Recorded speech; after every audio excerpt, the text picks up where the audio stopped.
the last time we left our intrepid adventurers, y'all had begun collecting your runic weapons around the world of Aldion. You'd started by going to Plymouth, which you had a lead that there was a runic weapon, by the Arch-Lich Demigod King blah blah blah massive fucking name of Serac, who had told you guys to go to this town of Plymouth. If you could get the runic weapon, great. If you could give it over to him somehow, then he would give bountiful boons to you guys as compensation for that. You guys went to Plymouth. You landed your dragon straight at the castle doors, demanded an audience with the queen, and if not, then you were going to be pissed. So the queen saw you. She offered you to become citizens of Plymouth, and if you did, she would protect you, she would keep you safe, and in return, she would do whatever, or listen to whatever deal you had. You guys said yes. Her citizenship turns you into anthropomorphic animals, which two of you resisted, but one of you, Remus Whispervale, our Flesh Warp champion of Lilith, the Shadow God, you were turned into a anthropomorphic red panda that, as a mini, we had a trash panda, which is funny. A fight ensued. Y'all defeated her. You found out that she was an undead abomination of a hag, and an undead, like, almost like a lich and a hag had a child, and that she implied, which you guys inferred, that she was the sister of a Serac. And when you killed her, you took her staff, which was Mirak's Marvelous Staff, I believe is the name of it. Mirak's Marvelous Staff, which is a staff of it's a runic weapon from Mirak, who is the god of magic. You dispelled the spell that was currently held within it, freeing the undead skeletal giants that house themselves beneath the city of Plymouth. And in the chaos, you fled with whoever you could carry, which was a single airship group, and left the citizens to be reaped by a Serac. If you look in session pictures, it's information. I have added new maps. One is the overworld map. One is the map of the new map, which shows the changes that have happened to it due to your differences. Nexus has a massive hole where Dravel once was because you teleported it, and Cayenne now has the mountain torn asunder and everything. So those are new maps y'all can download if you want to use them. Those are the updated ones with all the shit that's changed now.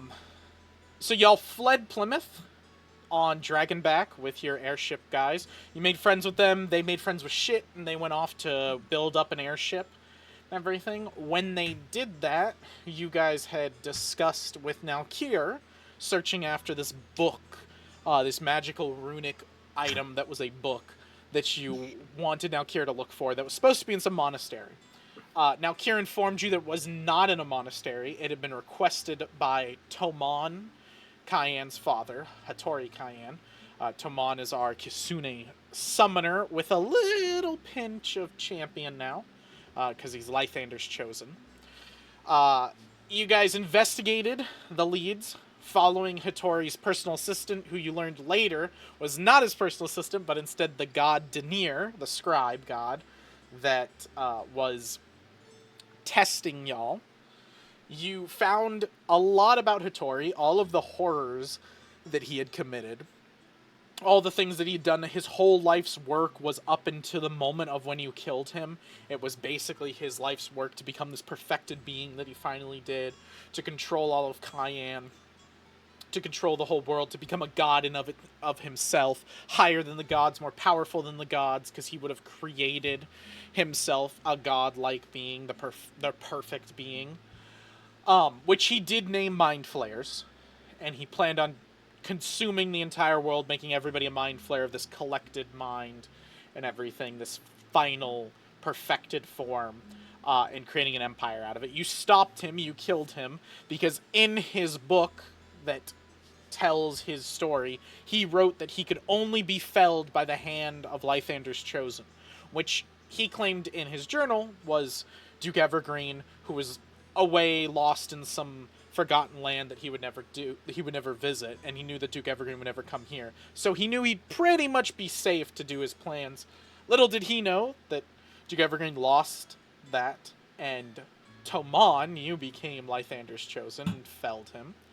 But he wrote a contingency that if he died, a great evil would be unleashed on the world, one that mere mortals could not kill. You then went through the pages of the book, finding all of this, and flipped it to an empty page, and then flipped it again and found a new page written with text on it that was differently written. And that was this prophetic words that were told to you. I will read them again for y'all, just as a refresher, because, like I said, I didn't give them to you written. 3 unlikely allies would find themselves in companionship, as well as the dragon's grip. The dragon would test the 3, trying to prune them like a tree. They would be led to another land, one of forests and not sand. The 3 would claim this their home, an unfamiliar biome. The 3 would follow the dragon, watching his power. They would rise to meet him in his tower. The 3 would become 4, gaining power and more. The 4 would cut off the dragon's hand, leaving nothing but wilted sand. The 4 would become 3, for they would have lost their key. The dragon would unleash his evil, causing a great upheaval. Each of the 4 would need to heed the call, for in the end the gods would need them all. 1 would birth peace through war, his birthright finally secure. The new king would gather powerful and ancient weapons, for the dragon surely would be threatened. The king would help set things right, but he would lose all of his might. In the end, he will sit on his throne, either flesh or bone. 2 will venture through fire and flames, for that is what he yearns. He will be right, or the whole world burns. He would claim what is his through regicide, but it will cost him his pride. For he will be the one to kiss the ring, then the gods will sing. But he will be overwhelmed by zeal, for he will not stop till the whole world will kneel. 3 would mend a bond broken long ago, between both moon and shadow. He will force siblings to unite, but not without a fight. He will be anointed, and within his hand he shall hold both moon and shadow, but he will be the one to cast the final death blow. A single life is all it will take for this curse to unmake. The 3 would face the dragon again, for it is written here in quill pen. The 3 would not be prepared for the strength of the dragon, for it is 4 wheels that are on a single wagon. The 3 would deliver a mighty blow, but there was something they did not know. For a great death would be their only savior, something of a familiar flavor. The world would see a second birth, all due to their mirth. The great cosmos would be unraveled like a building without its scaffold. Magic would be removed until a rat was reused. And that is the prophetic that you guys were given. You were then all tempted to take Denier by force. And if you did, he would give you his quill pen and book so that you could rewrite your own histories. Whatever you wanted, you could write in there. You guys chose not to, even though some of you, Sadar, were tempted more than others. But you all held yourselves up, and by doing everything you did to be nice to Denier, to be nice to the man he was pretending to be, all of this, he gifted you with a single feathery quill pen, which, if you snap and break, gives you a single wish. And he said wishes are fickle magic, and this is me as the DM also telling you, wishes are fickle magic, so make sure you know word for word what you want to wish for. And then when you decide to break it, whatever is said for the wish by whoever's going to break it, I will take that into account. I wish the world ends. I wish this campaign was over. Man, I really wish I had a burrito right now and you like trip, breaks in your backpack. No, you have to, for the wish magic to go off, you have to physically intend to break it, and then the wish will. Alright.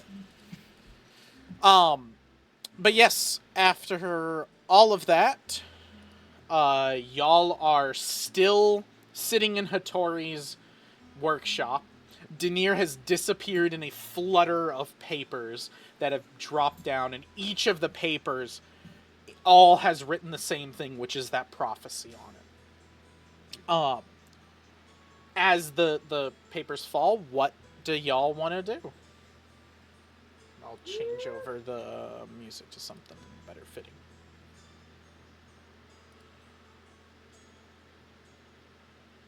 I can remember the feelings I had in that moment last week.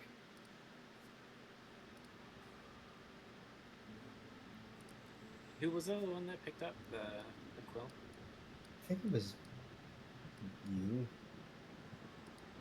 I did not touch it. You guys would not let me touch it. I have it. Yeah, I You believe have it was it? Remus Yeah, that yeah, picked yeah. it up. Is that in your inventory? I don't. Moon Lily. Yeah, you don't have quill pen. I'll add it. You're all good. As you're talking, go ahead.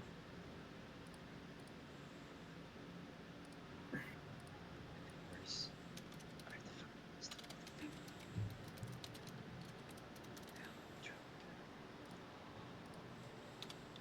Maybe his statue will be removed from the church. That quick to remove a god you don't believe in. But you were a portrayer of all the gods. Oh, I have faith in one god. I portray them all to make money, of course. But this one personally annoyed me, so I'll annoy him back. Hey, money. Hey man, you gotta make a living. I televise my sermons because, it's gotta reach the fans. I Sits only on a accept mansion. people because they make me money. Exactly. Oh,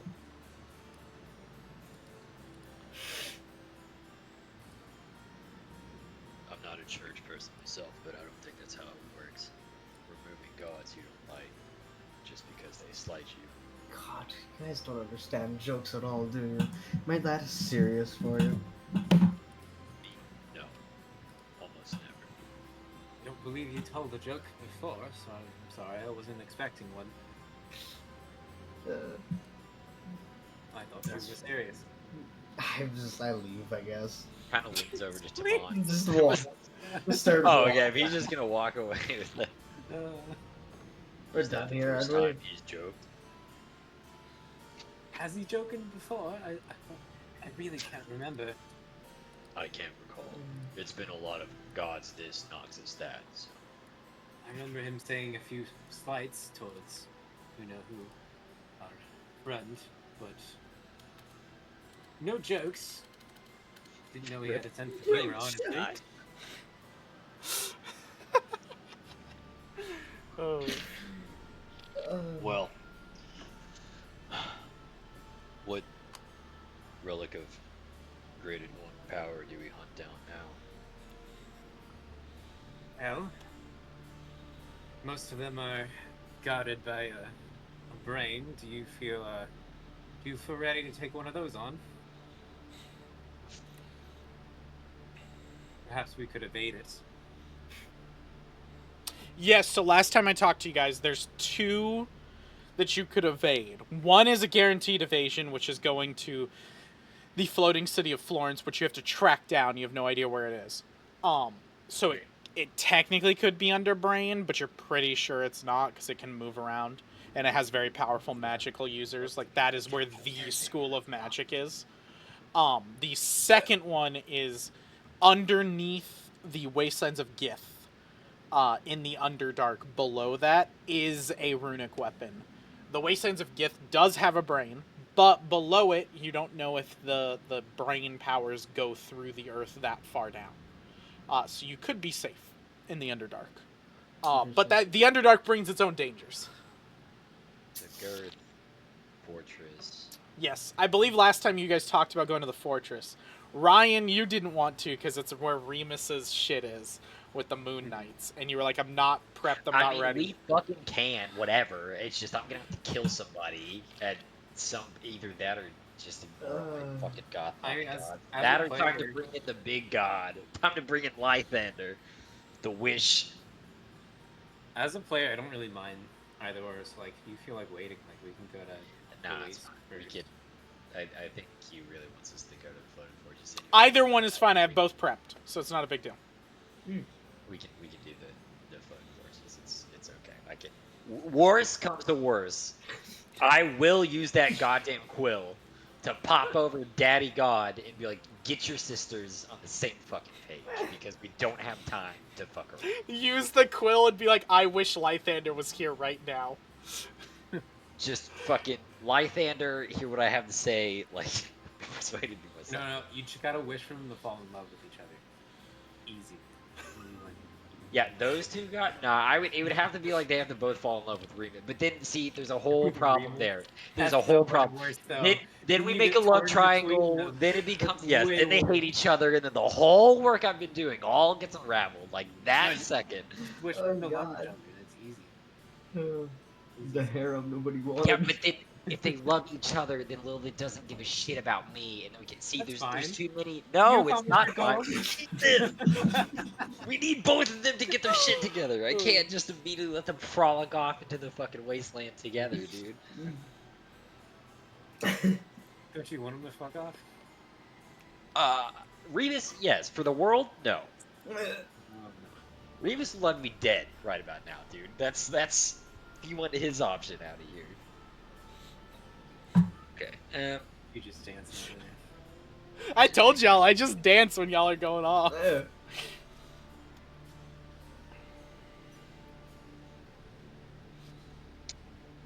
So you guys are currently in the workshop. Tetsukuge, which is Tamon's massive, ancient golden dragon that has sworn fealty to you. He is flying around, keeping a watchful eye and staying in case you telepathically tell him, hey, we need you, and he'll swoop down. Well, I think we've decided on the fortress, but we should probably go see the Lich. Oh yeah. Oh, might want to do that, huh? Okay, Yeah, so if you guys want to take Tetsukuge from here to the Lich, that would probably be round trip a week's journey. Because it's flying across oceans, and everything. It's 2 days there, at least 2 days there, but it probably, because you guys are in Mount Cayenne, you guys aren't farther out. From here, it'd probably be more like 3 days there. Maybe 1 day to stay, if you guys, like, need to stay there to negotiate or get your shit or whatever you guys have to do. So I'd plan on 1 day there. Supervision. And then it'd be 3 days back. So that's 7 total. If you guys just get there, get your shit and leave, then it's only 6. But that, like I said, about a week. That is up to y'all, though. Sounds good. We're gonna need as many boons as we can get, I guess. I mean that, and like I don't know, the world's. I mean, we don't really need the money, ending, but we did right? the job, so might as well. Well, that's a rapport. I mean, he is. Poor. We're not poor. What are you talking about? Rapport, reputation. He's a giant lich. Probably don't want to fucking leave him in the. You guys aren't leaving him in the dust. Technically, Besides- he'd be leaving you. Like, Yeah. he Oh, I he guess he owes could you sell guys him. money. You guys have done everything he's asked. He should like us right now. We just resurrected 2 of his biggest men. You just 3. get a huge fucking table. 3, my bad. My bad. We gave him time. You can consider me now a bodybuilder. Jeez. Comes out 7 feet tall, 320 pounds. What the fuck? I mean, I don't know. I guess if we fucking match this feels bad.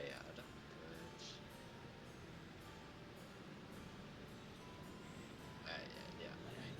Floating fortress. I'm good. Whatever, man. Whatever you two want to do. Yeah, I say just go.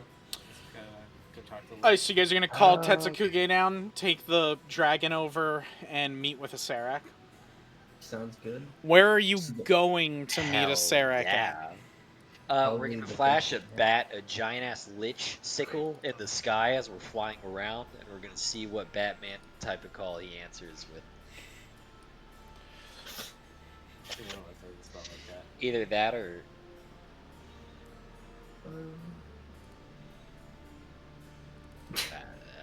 either that or we follow the giant trail of destruction that is his fucking legion. They're chill with us though. Well, so We just Acerak himself is part of the Sazuzet dynasty, which is the currently the empire that rules over Ur. And you just gave them the complete control over Ur, so they are currently the entire continent of Ur. It is where yes. So Toman would know because Toman has done a lot of politics training and shit as a prince. And then you have enough allies you could ask this, and I'm not gonna make you guys go to ask them. Like basic things like this. Kemnudos, which is in the center of Ur, next to Lake Azeros, is a Sarak's grand palace, basically. It's this massive castle, or not castle, but like this mountainous, pyramidic, like, think like Aztec pyramid, but like tiered pyramids, not like straight up pyramid. Like, palace that he owns, operates, and lives in. That's like his main thing. The other important places of his that you might see him at are the 3 Black Pyramids, which Graham would have talked excessively about them because he was obsessed with them. And it is Genethys, which is the first Black Pyramid to be built. It is on the Black River, and it is dedicated to a Sarak's son. This all of this most people wouldn't know, but Graham did, and Graham would have definitely shared this with you. The second one is Cephasok. Cephasok is the second one built and is dedicated to a Sarak's wife. And then Temaaru. Temanaru is dedicated to a... which one? Yeah, to a Sarak's mentor. It's like his magical mentor who taught him everything he knew about magic. And it is the only Black Pyramid that's ever been raided. It was raided by Zareth Nevermore, who raided it with a party. This is a very well-known thing. Zareth Nevermore's party raided it, and he started basically the magical trade within the world. He's one of the first people to open up a magic shop. You guys were actually at one of his franchised locations of magic shop when you were in Rhymefell, because he is kind of the big magic shop guy, because he stole essentially everything within the Black Pyramid, is what he claims. Now, nobody's been in them, nobody knows what's in them, nobody knows how he got in or anything, and he's just made hefty buck after that. So those are the important points in Ur, if you guys want to check anything. The best place probably for a Sarak specifically would be Kemnudos. You just go to Kemnudos. And if you guys fly around there enough, then you'll get enough attention that he'll probably request an audience with you. Flash the dragon. That's our bat symbol. We just fly around on a dragon until he's like, alright, get those idiots down here. There's only 3 people I know rotting around on an ancient golden dragon. Well, like you said, he is allied with you currently. You are in his good graces. Friends. Better be. You know what? He would totally call us his living minions. Yeah. I mean, yeah, it's just he doesn't know that we have a wish spell that we can erase the existence. He's chill right now, though. He's cool like that. Yeah, for right now. We have a instant kill spell. Oh, new idea, dude. We just wish to change his personality. Instead of a fucking harbinger of hate, we make him bring love instead.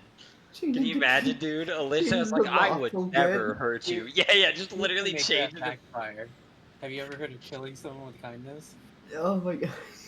With hugs? I'll go with hugs. Remus will go with hugs, dude. He'll take it. There's worse ways to go.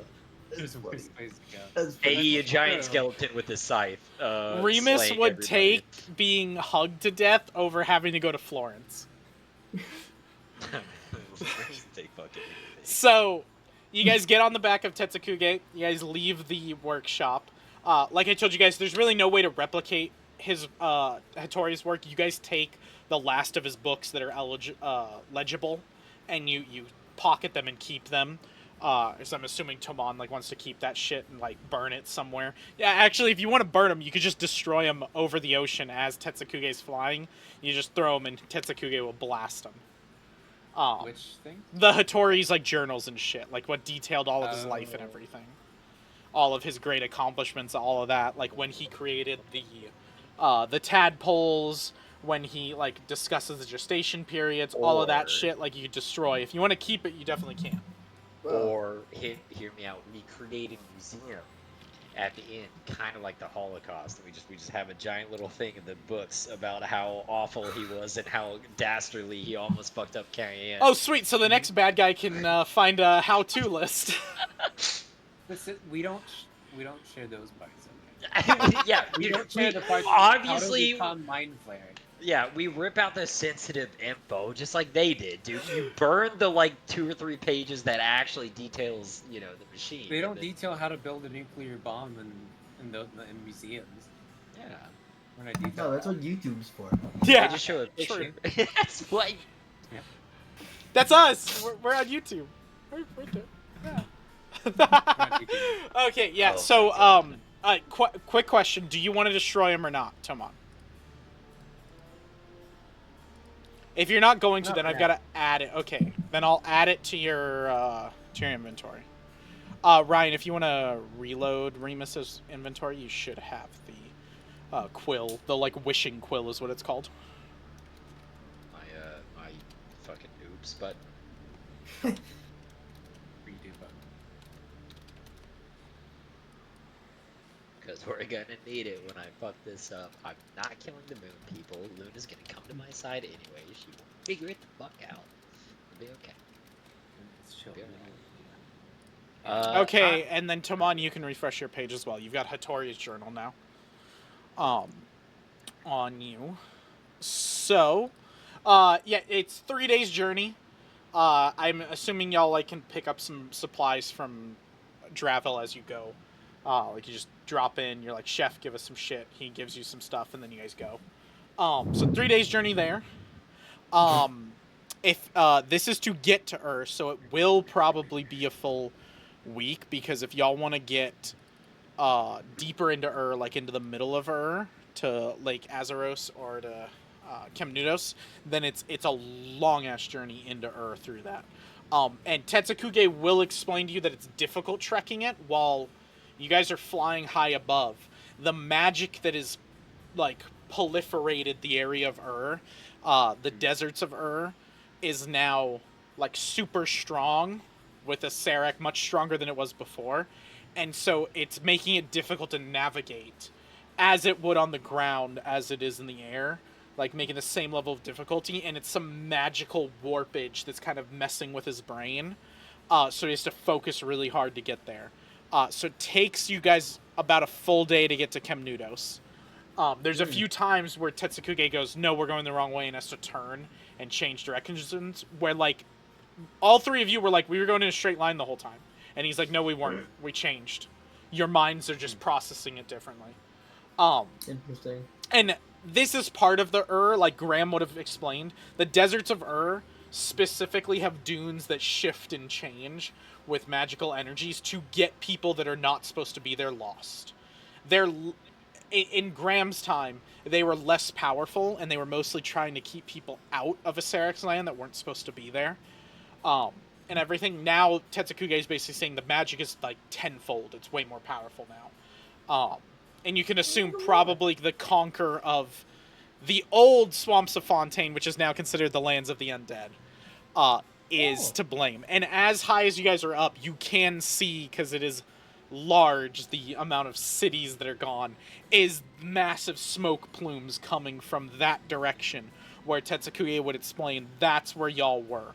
That is the Swamps of Fontaine that are now being decimated. And you guys can see from this like height, the massive skeletal like giants that are moving. They are small, but they're big enough creatures that you guys can see them. Yes, very very very scary.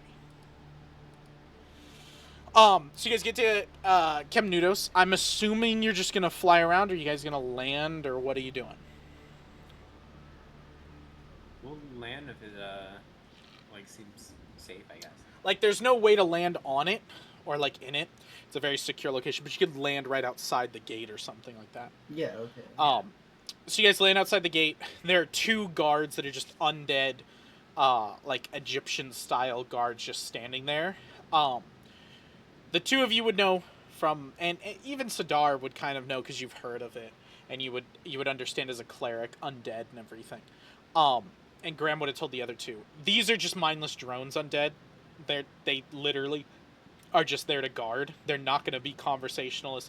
They're not going to talk, but they will alert somebody who's ever controlling them of your presence. So you just have to kind of wait.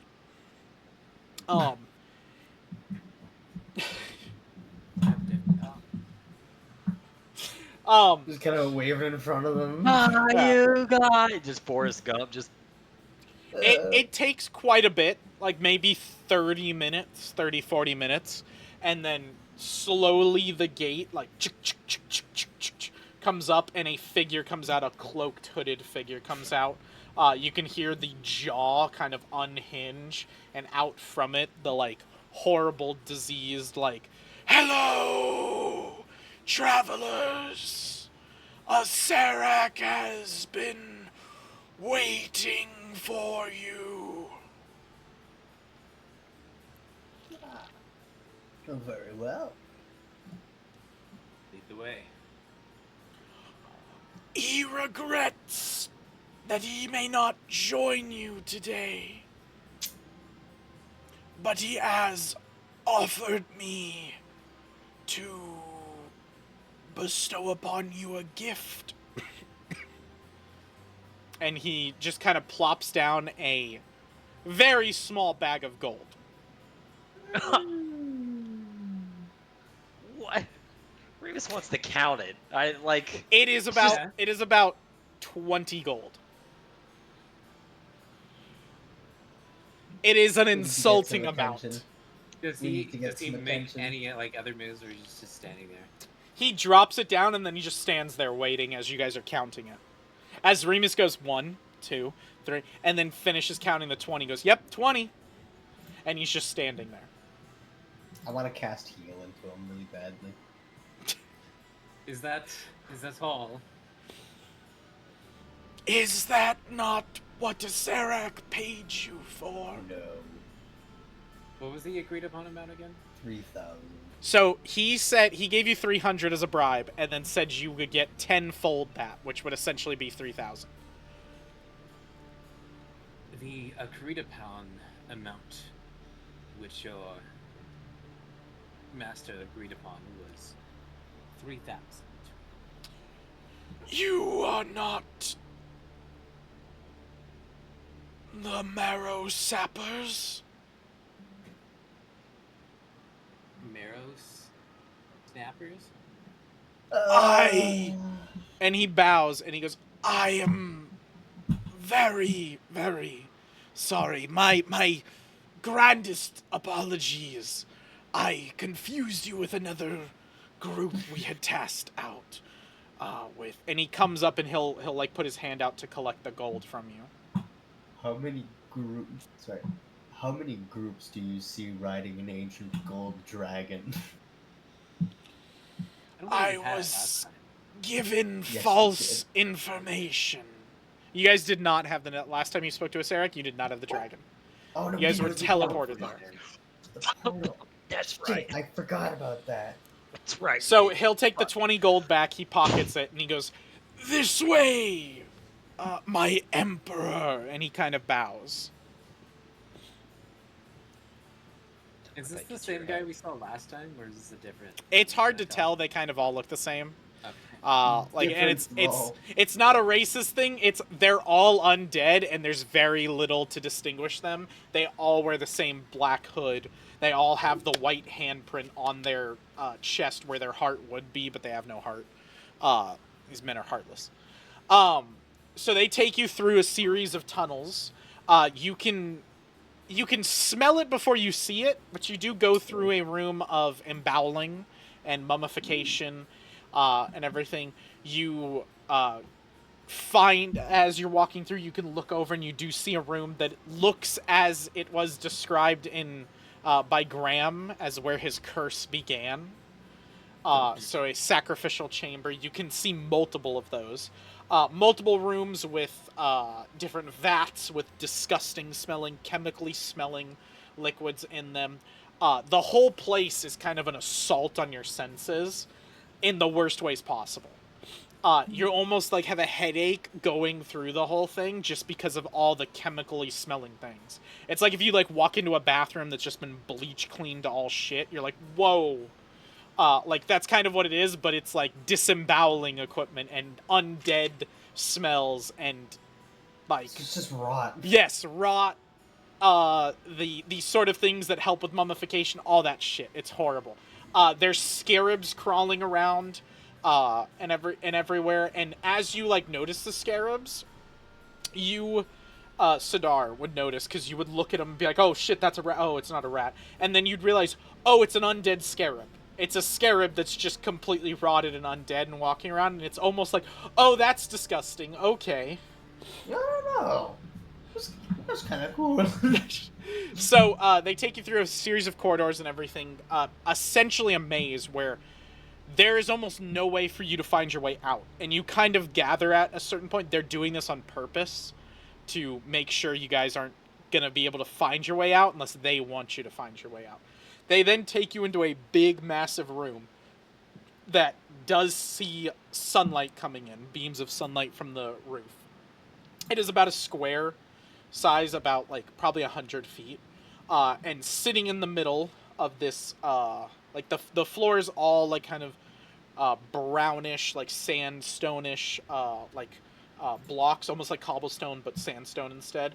And then there's a single gold trim down the middle, which lands in a full golden red pharaohic statue, or not statue, throne that is massive in scale. It goes very high up. Think like Cusco's from Emperor's New Groove, like extremely high up that you're like, what the fuck?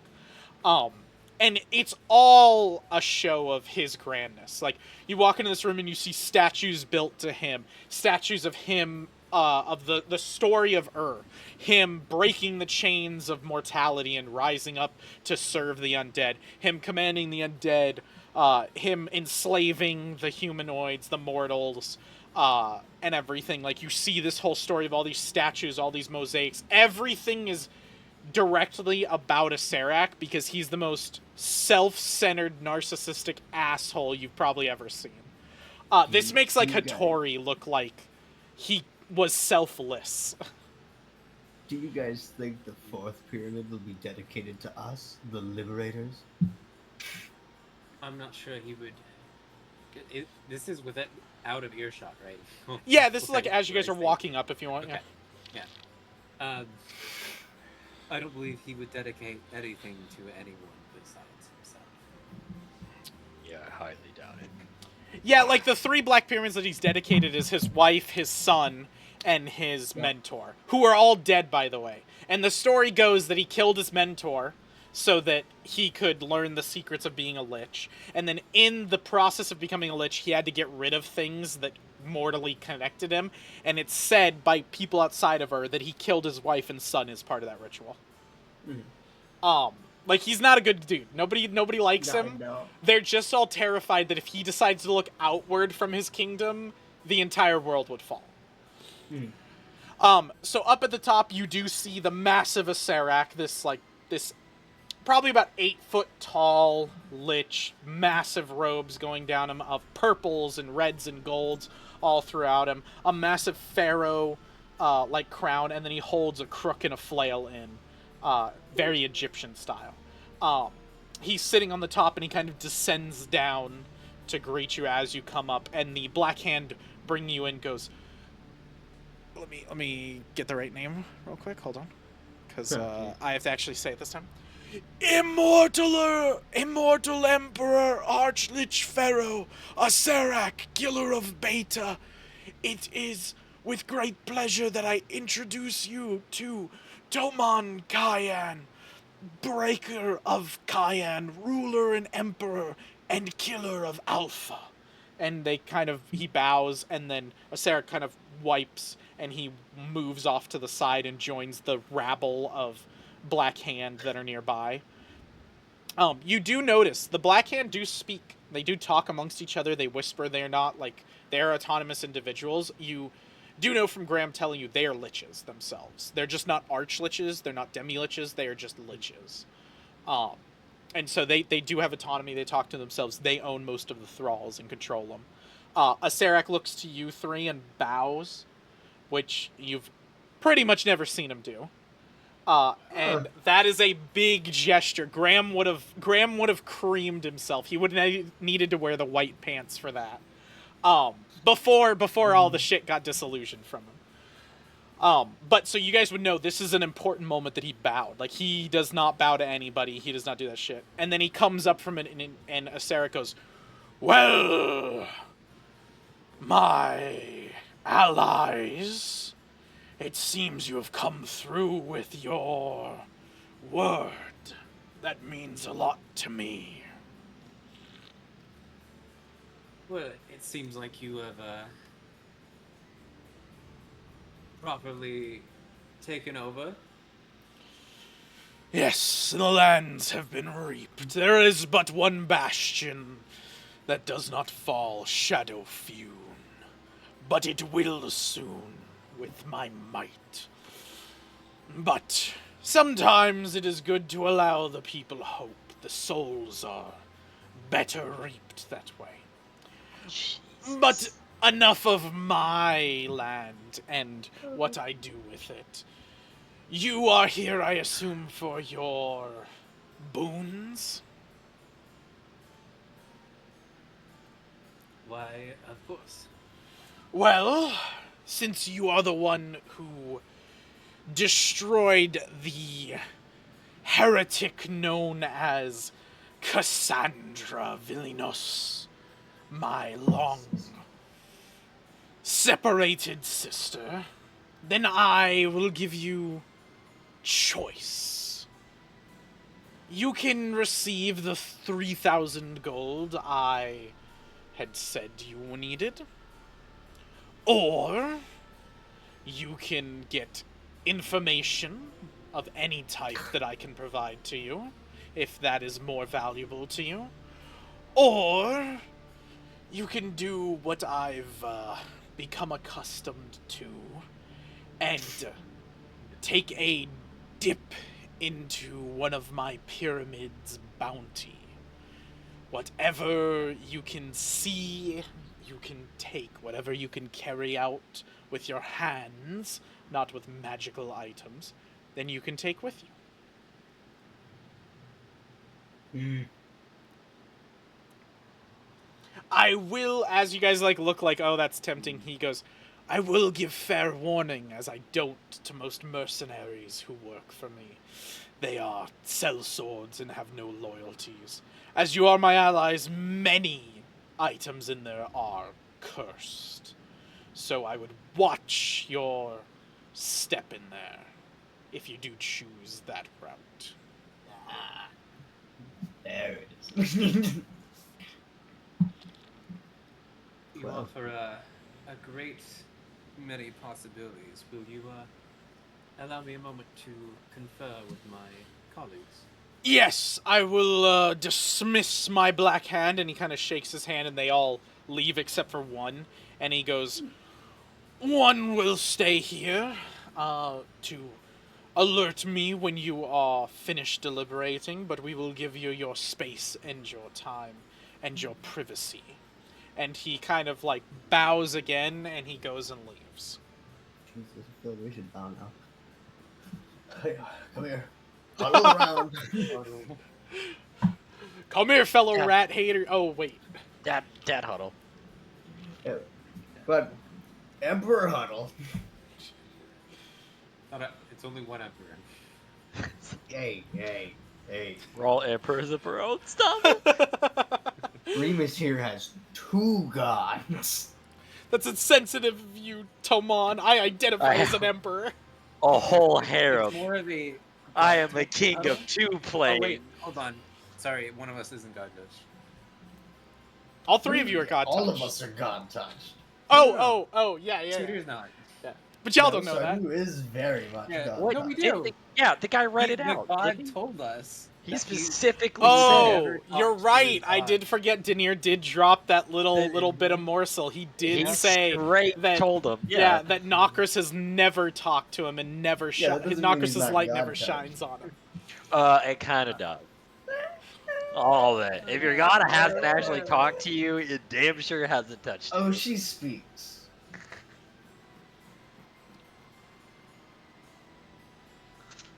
Just not the ways you would understand. Mysterious ways. Don't read my fucking mind. Well, anyways. Do we have this out of character, maybe? Figure out what we want. Oh, yeah, we can totally do the pyramids if you want to. That sounds pretty good with the curses. Yeah, but like, I don't think any of us can figure out. What information would we want? Yeah, I mean, we absolutely have no like identify between. That's like the my three of us. only concern. We have like no We fucking have- arcane. So would we know if for curses, if we like wrap it in a blanket, would we not? Would it only be like physical touch? Go and roll me Arcana. Or well, wait. You use Primal, right? So you can roll me. Oh no, your Arcana is fine. You can roll me Arcana then. I could roll religion as well for curses if you'd like. No, it'd be Arcana. It'd be Arcana. Oof. Ooh, that hurts. Ooh. That's no. We don't know anything. Nah, I'll reroll. I'll spin a reroll.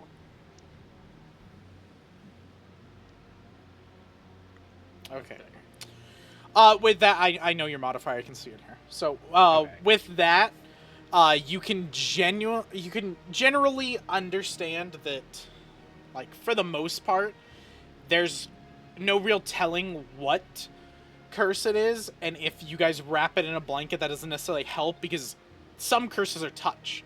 Some curses are you have to look at the item, and if you look at the item and you fail a will check, like fail to like break through it, then it can fall under you. Like some curses can be latent onsets where it takes a while for them to proc. Something has to happen to the weapon. So you could take a weapon, it's totally fine, you're holding it, you're like, everything's all good. Then you kill somebody with it, and it's a vengeful vampiric sword that's like, I need blood every minute, or I'm gonna take yours. Like, Walk in blindfolded and wrap everything in a blanket, and then take it someone to inspect it to see if it's cursed. Yeah, that's good. So then they can look on it or touch it, and Well, then yeah, they yeah, get yeah, cursed yeah. and die, and it You just gotta and give we. them a blindfold. We'll get an expert and someone who's good at not getting cursed as shit. you guys don't care about Sadar, just throw Sadar in there and be like, take as much shit as you can. That is so wrong. That is so unbelievably wrong. No, we don't care. You know curses, right? Like, well, you go look out and You're so No. god-touched. yeah. That's so fucking wrong. Your god will nothing never about let curse. you get a curse, right? So it's fine. Since I thought you were the god of purity and cleanliness. If anything, Lythander would keep you safe. That is true. I would hope so, but he's. I don't know how. He seems to be fickle. He doesn't always talk to me, so. You've had very detailed visions the last time you spoke to him. Why don't you try again tonight? I could try talking to him again, yeah. I love Tovad. I could try, yeah. I could do that. I could. Yeah? Walks in this room. Lythander? Dad? Yeah. What's Nothing up? happens. All right, I tried, guys. Then. I Full, tried. full on Chicken Little from the Disney movie. Like, I'll talk to him today. I'll do it. I have zero expectations for him. Okay, so what are y'all gonna do? What's your final bit? All right, Yeah, well, what information do we want, if any information? Yeah, is there Yeah, any like he can offer you some, like you guys would know. Again, Graham told you guys a lot about the Black Hand, so I'm reminding you. But the Right. Black Hand is a spy network that spans the entire world. They are a group that has acolytes across the world. Graham was one of them, and they search out magic items. They deal in secrets and all that sort of stuff. Like the Guild of Light Fingers. Sorry, the Guild of Light Pockets that y'all dealt with before. That you guys are like, they're pissed at you, and 2 of you are marked for death by them. Their group is pretty intrusive. The Black Hand's bigger and better than theirs. So like if you want to know about anything, they probably know. I mean, I guess we don't have any information on the floating fortress. We have no idea what the relic is. Like we could ask about like any of the locations really. Well, we know what the relic is. This is the visions. You have no idea what the relic is on the floating fortress, though. Yeah, There was you have no there was no indication about the relic. It was just the floating fortress and a single house moonbeam down onto that house. That's right. But everything else, like we know Dragon's Teeth is an axe, the Wasteland is a warhammer. Like everything else, we have a description of at least of what the relic is. The floating right. has nothing. It has absolutely nothing. Maybe he would know a way to like keep us protected from the brain's influence, because like I know on Ion we had issues with that. Okay, so maybe that was I what mean you the mentioned brain with that. influence. But like So we to need more- to help you guys out a little bit, the brain he would know very little about probably. The brain stuff, the mind flare stuff is new. Hattori brought it to this world. The I guess. mind flares did not exist in this world before Hattori birthed them. Like this is all new technology. But yeah. But we could ask him info on like the locations of where we know the other relics are. That's fair. Alright. Whatever you guys want to do. Hell, we can just raid his pyramid afterwards anyways. For Graham! Maybe once we hit a certain XP level that translates to maybe like 20. Just to run. Once we have 20,000 XP. Yeah.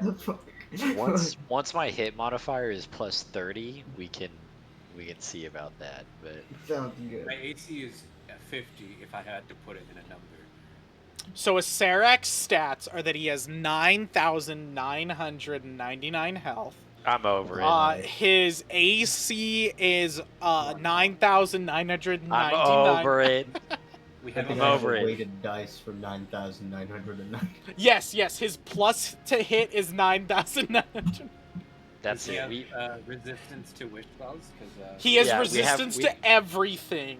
He we has have a an wish spell, it's fine. invulnerability field that can't be pierced by We'll wish him out of invulnerability filled existence, it's fine. beating stuff. And yet he had I'm trouble not with one little city. Matt got what I was doing finally. No, I know. Yeah, it's all. It's the like when you're Dragon playing Ball. when you're playing on the playground, and you're like No, my guy's invincible and he's got invulnerability field. No, you can't kill his invulnerability field with invulnerability killing bullets because my invulnerability field is invulnerability bullet killing vulnerable proof. to the universe and infinity and beyond. Yeah. Mine's Infinity Plus though.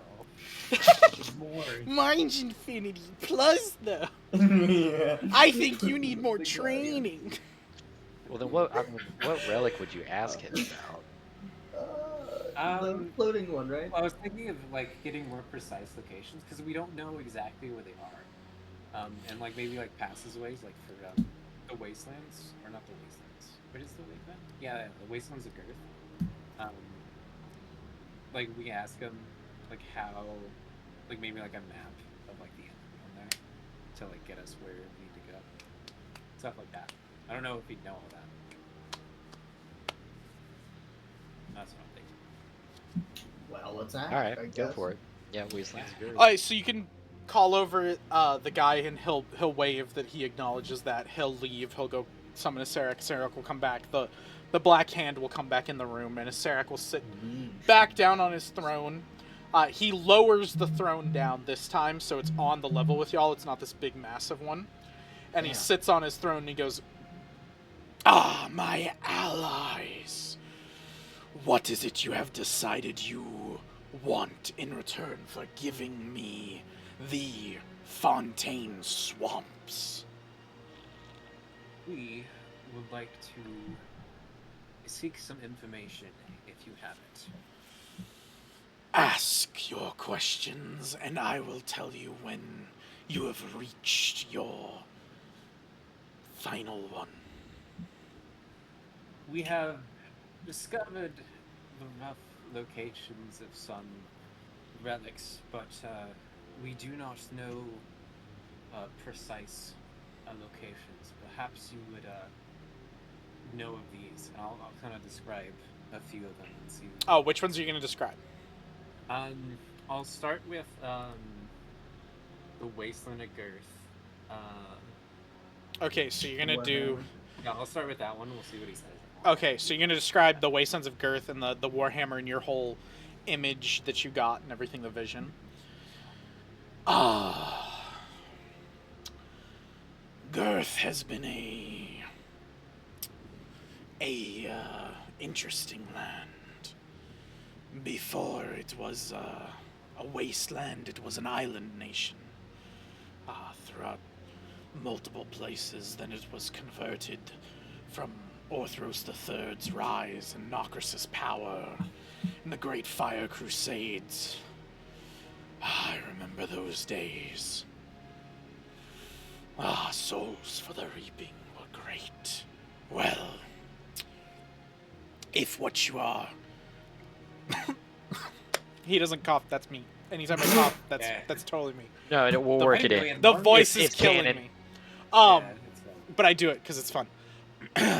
The hammer you speak of, if I'm guessing correctly, is the hammer that Orthros III used. It is called the Unification Hammer. It was used by Orthros I to unite the islands into a single nation of the Dragonic Caliphate. It was used by Orthros II to keep that land, and it was used again by Orthros III to conquer back the land that was stolen from him by the gods. It is a powerful weapon, a symbolic one. It could both bring ruin to the new Empire of Fire and Ash, and could also unite the old Dragonic Caliphate. A interesting weapon that you seem to have found in your grasp. My Black Hand will explain to me any hearing of this weapon that they have. Continue explaining more, and they will let me know as they can. And the Black Hand kind of goes off, and they go off, you're assuming, to like scan through notes and documents and everything to see what they have about that. Okay. And you can start on the next one. He'll give you what he can when you're all good. I think I'll go with the Dragon Seas one, because I think that's... I'm not sure if any of us can even use the gun.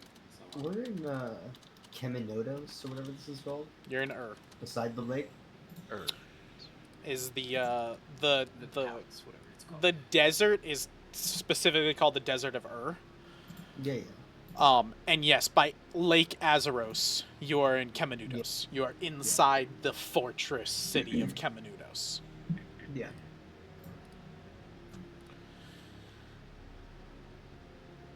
So what's your second question?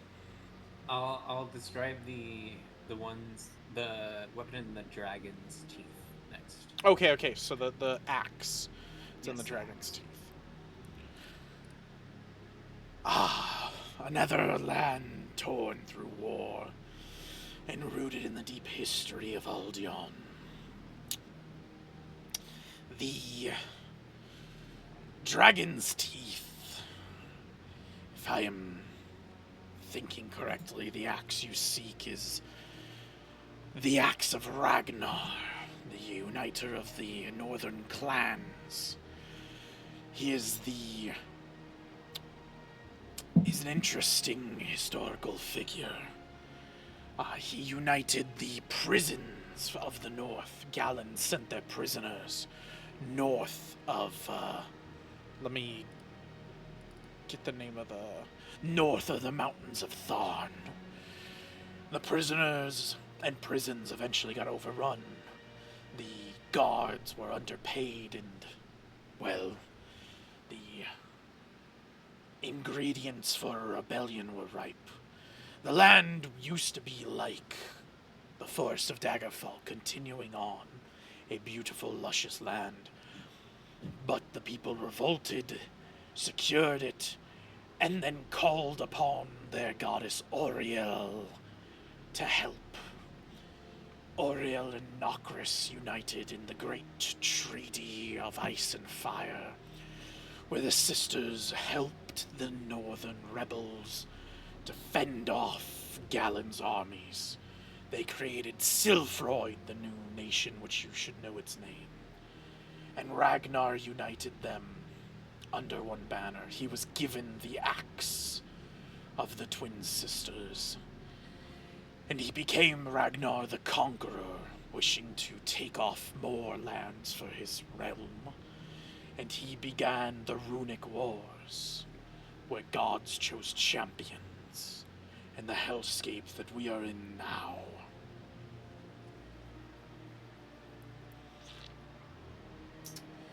If the legend... Oh, go ahead. No, you're good. Nope. No. He's not going to that was the end. He would have given you a pause, so you can say stuff. I was just trying to, I thought that was the... I thought you were over. No, he's over with that. He was just going to say some more. But, you guys can say something if you want to. That's what I'm saying. You're totally fine. Okay. If the legends are to be believed, the axe was broken when the Treaty of Ice and Fire was destroyed. The goddess sisters broke off into their own groups as Nokris joined the Deadly Five. And the axe was splintered and separated between the clans with Ragnar's death. Each clan holds a piece of the axe, or so it is said. Was it broken in my vision? Yes, the axe in your the vision was essentially layman's terms. I used a bunch of random shit, but it's essentially the mountains of Tharm. An axe slams into it, splinters and breaks into a bunch of pieces over it. So that kind of seems to line up with your vision. What do you say? It is said in Silfroid, a great prophecy from their oracles, that someone of Ragnar's bloodline would come back and reunite the clans under a single banner again to forge through for another great conquer, another great raid.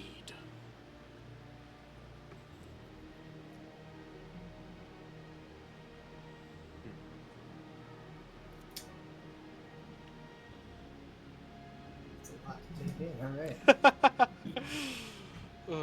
You guys went to the source. This is technically the oldest guy in the universe, other than gods that you can speak to. Mephiles, it's kind of debated whether he was super long ago or not. Y'all don't know yet whether he is longer ago than Acererak, but Aceric's lived for so many years. He knows so much shit. Well, we know Mephiles has started all these, essentially. Yes. Okay.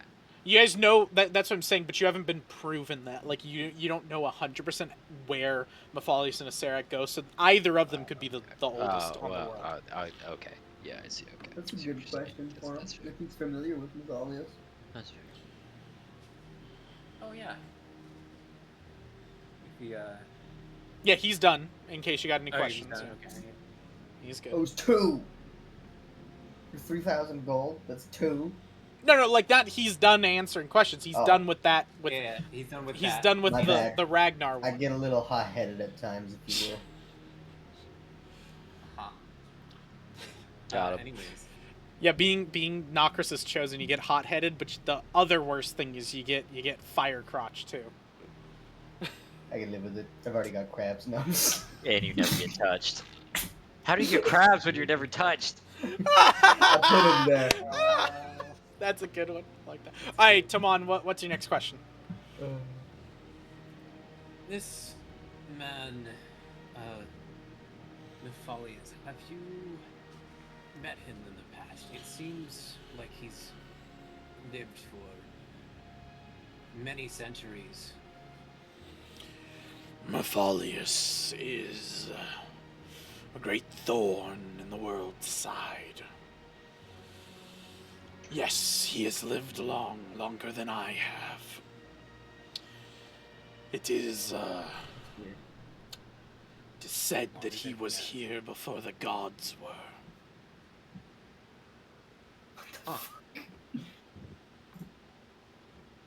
That's some Doesn't that make him information. more than a god? What the fuck? Wait, and they argued with me? My gods argued with me that this guy is not dangerous when he's outlived them? Your gods might not know about Mephalius and everything. You have talked to a few, and like Denier knew, and Denier said it was written, but some other gods, like you said, have not mentioned him or not cared about Mephalius and everything. They also might know Mephalius under a different name. You guys explained who Mephalius was to Asarak the first time you met with him. You basically explained, because he was like, where the fuck did these brains come from? Do you guys have any information? Because you killed one, I killed one. And you guys were like, here's all the information. Boom, there you go. Listen, it wasn't the time to be coy, okay? No, it was good. I'm not saying you guys were wrong in it, but that's why he knows a little bit more. Didn't I? But I did describe it to Lilith, right? Like I literally talked about that. I did the You have whole not fucking talked about the shit that you dealt with Denier, and your Wh- more of your information you guys have gotten. You have Oh. not given any of that to Lilith. You have not spoken to that's Lilith true. or Luna since before you guys went to fight Hitori. Listen, Culturally. I No. have shit You to did do. speak to Luna after did. Graham's death, but you didn't relay any of this information to her. You just basically No, because you were she like, offered me a fucking deal. She was Yeah. like, just kill someone, and Yep. then I'll put your soul in my box instead of her box. And I was like, what the fuck? No, she didn't say instead. She Half said of she'd it. split your soul into both boxes. Yeah. And yeah, it's whatever, man. It was whatever it was a god awful It'd arrangement. be fun. You get like 2 Christmases, 2 Don't birthdays. talk to me about fun. Don't talk to me about when while one half of me is living in a cloak and the other half is stuck in God knows what with the moon. But which Probably half a is lighter you? cloak. It doesn't. Hopefully, you're the one that's off with the moon, Rebus which doesn't is just exist doing all anymore. this shit. No. That he ceases to exist when you split his fucking soul in half. All right, so Tamon, what's the next question? Did he? I don't think he gave a full answer, right? Oh, yeah, like he said, like he gave a little bit. He said like said, like, Mephalius's last, like you asked him, does he know Mephalius, and he says Mephalius has lasted on this earth for very long, or on Aldeon for longer, and it is said he's lasted longer than the gods. Okay. Y'all want Fedaria or the fortress? Fortress. Fuck the gun. Give me the big ass Moon Knight thing. But it's the Infinity Gun. Yeah, dude, a gad is a gad. We'll you guys find keep calling it that. You have no idea what this gun is. That's just what I've done. We'll figure it out. Listen, I don't even know how you Glock got 19. Infinity Gun. We already You said know it it's was the Glock. You said something about it as a gun that like always kills something or something. I was like, oh. No, I said it's a gun that can kill monsters, which is unheard of because most guns can't kill or hurt most like high-level monsters like hydras, beholders, that sort of thing. This gun can, so it's of note, and it could be runic, but like Duke Evergreen said, it also just could be a new technology, but either way it's interesting to look into it. That's why I was like confused why you dubbed it the Infinity Gun. That's just what I did. It will be- Listen, will it be sticks. such now. We're gonna be walking around the continent saying, "Where's the Infinity Gun?" And everyone's gonna be like, "What the fuck is that?" It was my Glock. I'll describe him the fortress then. Okay. Just like, is there anything he knows, or if he knows what runic weapon might be hidden there? Ah, it seems that your visions have given you insight to your friend's ailment. As much as I would like to help, I am barred from speaking on That particular thing, you will have to venture there yourself. And he's transferred from Tomon over to Remus when he's speaking now. And you'll have to deal with your gods separately.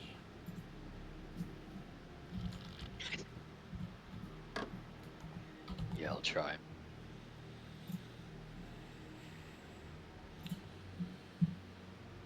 Yeah. Well, good luck. Good luck, Remus. Yeah, thanks. Thanks.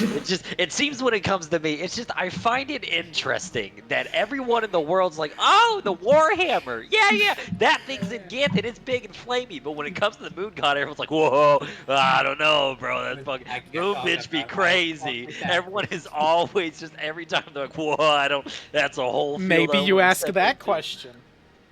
He's looking at you, Hey, Remus. You can feel ask a free, question. Go for it. Oh, can I? Yeah. I'm running out of questions. You go. I I'm only running got out of one ammo. left. Looks at the scroll. I'm running out of ammo, Chief. I don't. Listen, Aseric, I don't have too many more questions. Can we just get the Yes. rest in gold? Yes, you had 2 words left, about 2 gold. Bullshit. Wait. No, he's just like one of those rent-a-computer, like the internet cafes. He's like, nope, you already put the money in. If you're leaving early, you don't get it. You don't get it back. No refund. Mr. Chatasarak, how do I start a business in 2024? That's the neat part, What Mark. You stock don't. do I invest in? I've been hearing about this thing called Google. Is it I've been good? Should I hearing this. invest? I've been hearing about this salamander B&B, and there's a lot of property opening up here in this region. Funny enough, so. Okay, Mr. Sarek, I have an idea. A cat girl cafe. Can you help in any way? Oh yeah. Now, I know we don't have Oh, cats in here, no. but I'm thinking sphinxes. A Sarek would just tell you back. He'd be like, well, there's no workers' rights if they're dead, so just get undead cat girls. Perfect. Halloween theme. Halloween theme. I like it, Sarah. We're Halloween That's all only year second. round. Okay, Remus, did you want to say something? Yeah, so I guess the right question here is, what would bar Lich from talking about a moon god?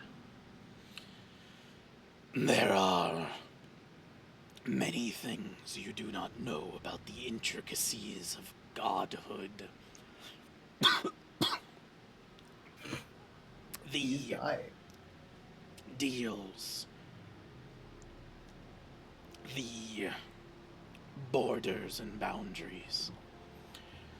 One god cannot just step on another's toes.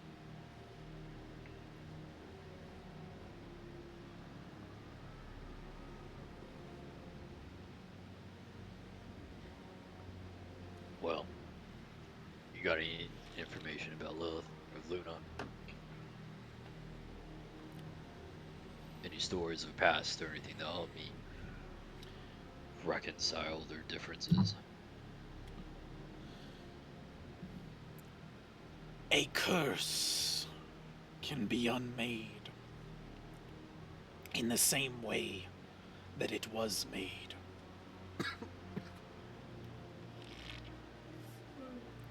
Interesting. He's drinking water. He needs water to live. What the fuck? It just falls down. It just goes tick tick tick tick tick tick tick. If he drinks anything with ice, it plays his ribs like a xylophone. This theme.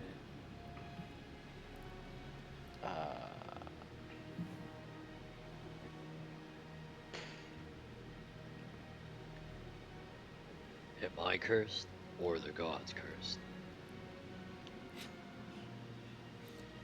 You're starting to ask the right questions.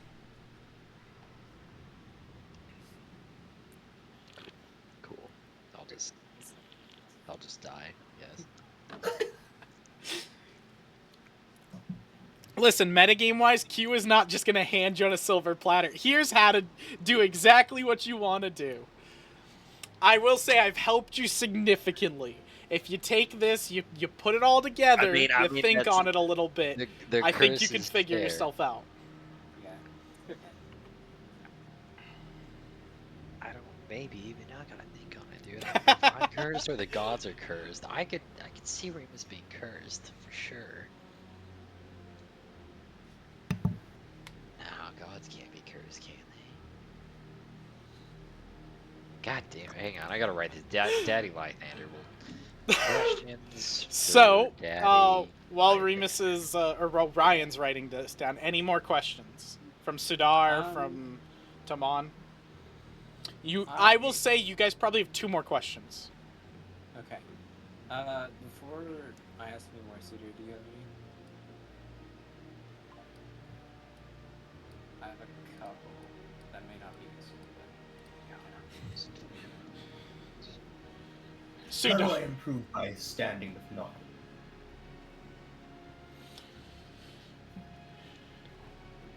Do something of noteworthy. You've been... Jesus, voice really kills me.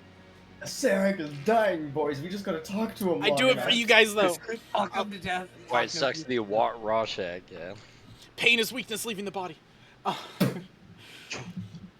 Your God has not noticed you your whole life, young acolyte. But she, as well as others, could notice you if you do something unpredictable. Something different than what you've done. Something of sustenance, of power.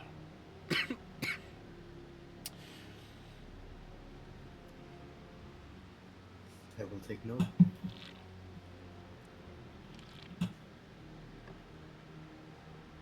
Okay, one more question, last question. Make it count. He might not be able to tell us much about this, but I want to ask him how he defeated the brain, and if there's like any weaknesses he noticed, or like any way like he shielded. He's undead, so maybe he's not. Okay, so you're just gonna basically be like, how did you defeat the brain? Is there weaknesses? Like, if we have to go against another one, how do we basically deal with it? Like, is there any tips? Okay. Well, Any tips and tricks? What is that? Sorry.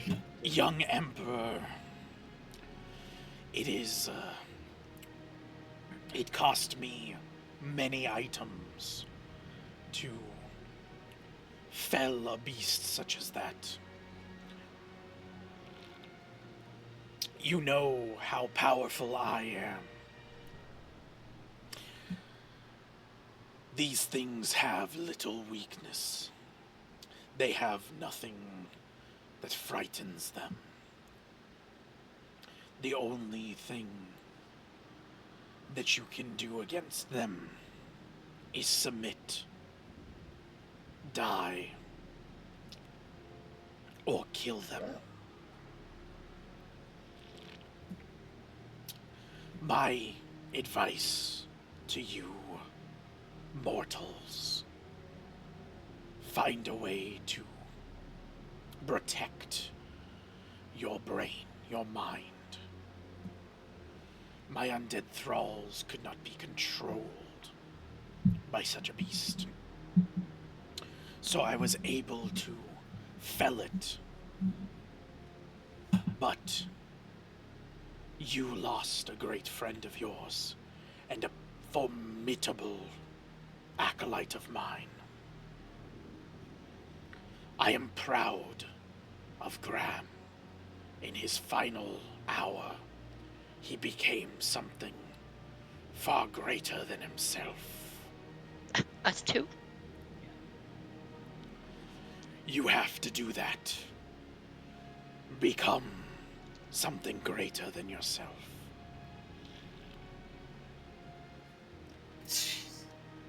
Mac just like, oh, stop. Oh, stop. Like, dead Graham off to the side. Oh, stop. Yeah, he would be sleeping. So let me just yeah. sum up what he said here.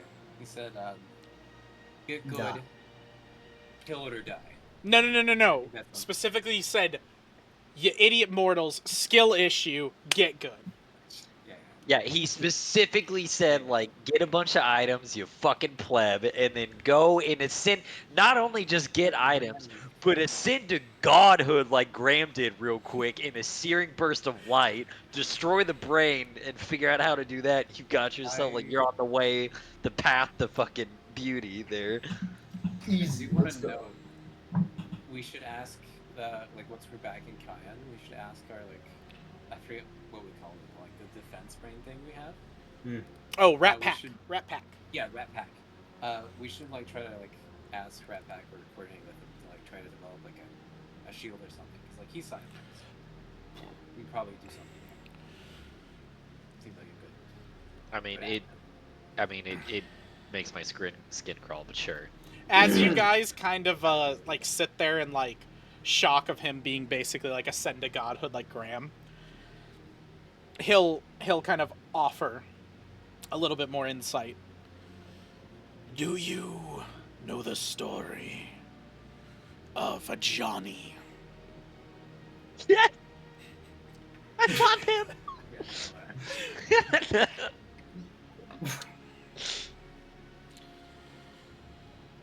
During the Runic Wars, a single Leonin was chosen as Lythander's chosen.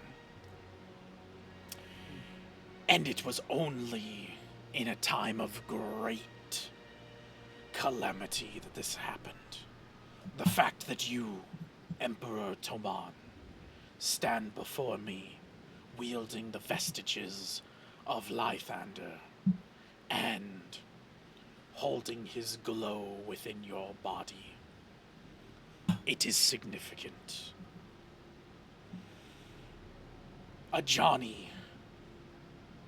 In those stories, it is told that a Johnny killed Valandris. They fought the mortals. This is not true. On that island, the gods themselves fought. Lythander and Savaros. I think that is of note to you three.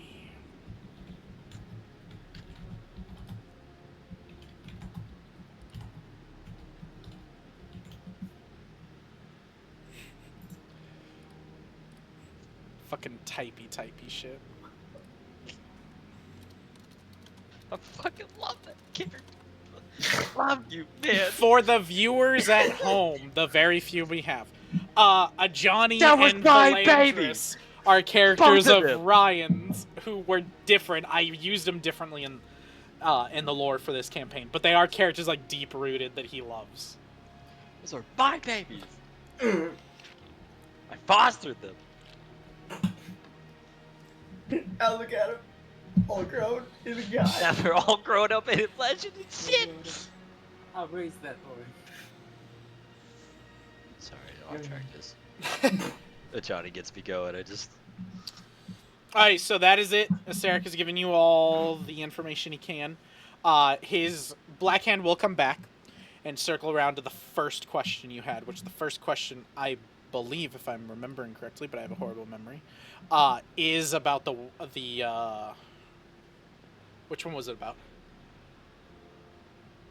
Oh, The very first one? I thought I was gonna sneeze and then it just stopped. I hate this.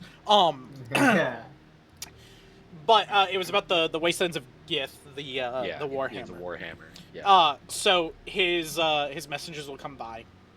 He'll listen to them and everything, and then he goes, I have good news. It seems my spies have kept a close eye on Gith and its lower half. If you are unfamiliar, the Gith is split into two parts. The north, or the top, the upper side that we visit, in the Underdark lower or the south. The south holds on to the old ways of the Dragonic Caliphate. It is rumored that Orthros IV has been resurrected and has begun gathering armies there. My spies can't substantiate any of these claims, so we've assumed they are false, but with you being given a vision from the gods, I can only assume Orthros IV is holding this hammer and is trying to unite the Underdark, the southlands of the wastelands of Gith, and unite them together to reignite the second Great Fire Crusade.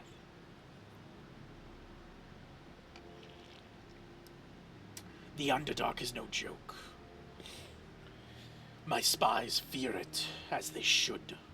It is a land of death and horrors. Tread carefully there. You are from Cayenne, correct? You are correct. There are passages there that are safest. They will bring you into the bright forest of Varnilla. Not vanilla, Varnilla. Near the city of, let me get the actual city, because I fucking forgot sometimes. The city of Belfamore. You can, from there, take the Devil's Road down to the southlands of Gith, where the Dragonic Caliphate resides. But, be warned, the Devil's Road is named such as it is a dangerous path, and most who take it find their way back to the Nine Hells. And the city of Belfamore is not a kind city. I would bring a guide if you can.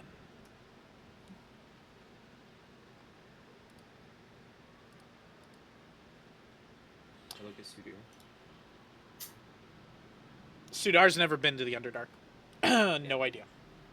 Useless. Asarak will kind of gesture, like you guys are, like he's done, and he goes, "Without delay, I must prepare my land for its new annexation, and prepare my armies to march on the last bastion of hope in that forsaken land. I thank you for what you've done for me and my people. I will not forget this, and I do live long. Should Cayenne, you, or any of your offspring need to call my nation for help, we will consider it, which is more than I give most." Bro, That's also fair. bro, your child now has a godfather, a Sarah. Yeah, bro. I've got a lish in my family. So Yeah, your lineage can literally an ancient gold dragon and then a fucking and a lit. lich. By the time it's And a said god. and done, And a Cayenne is direwolf. gonna- Yeah, and a dire wolf. Cayenne is literally just gonna be able, like, when it's all said and done, it'll be like, we stand a nation of, we have everything. Like, Yeah, no we have one can touch everyone. us. Cayenne will become the center of Aldeon. Yeah, literally. It will become the United States. It will become like Jesus. the Yeah. police of the world. It will unite everybody. It'll become peaceful. And then we'll find oil. And then you'll start micro wars everywhere else. You'll just yeah.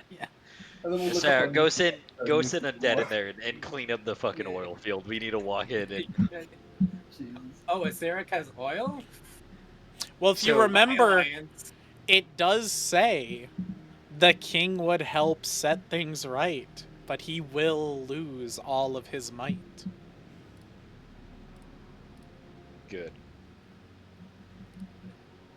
You must ask yourself one question. You may lose yourself, but you gain everything. You either get to keep your flesh or you get to keep your bones. Pick one. No, that's because he sits on his throne. Like, he gets his throne, but either he's flesh or bone. And then you said Girth it's separated into north and south. That's the only So two. not cardinal directions. He basically was saying shit. the wastelands of Girth. Sorry, it's pronounced the wastelands of Gith. The R is silent.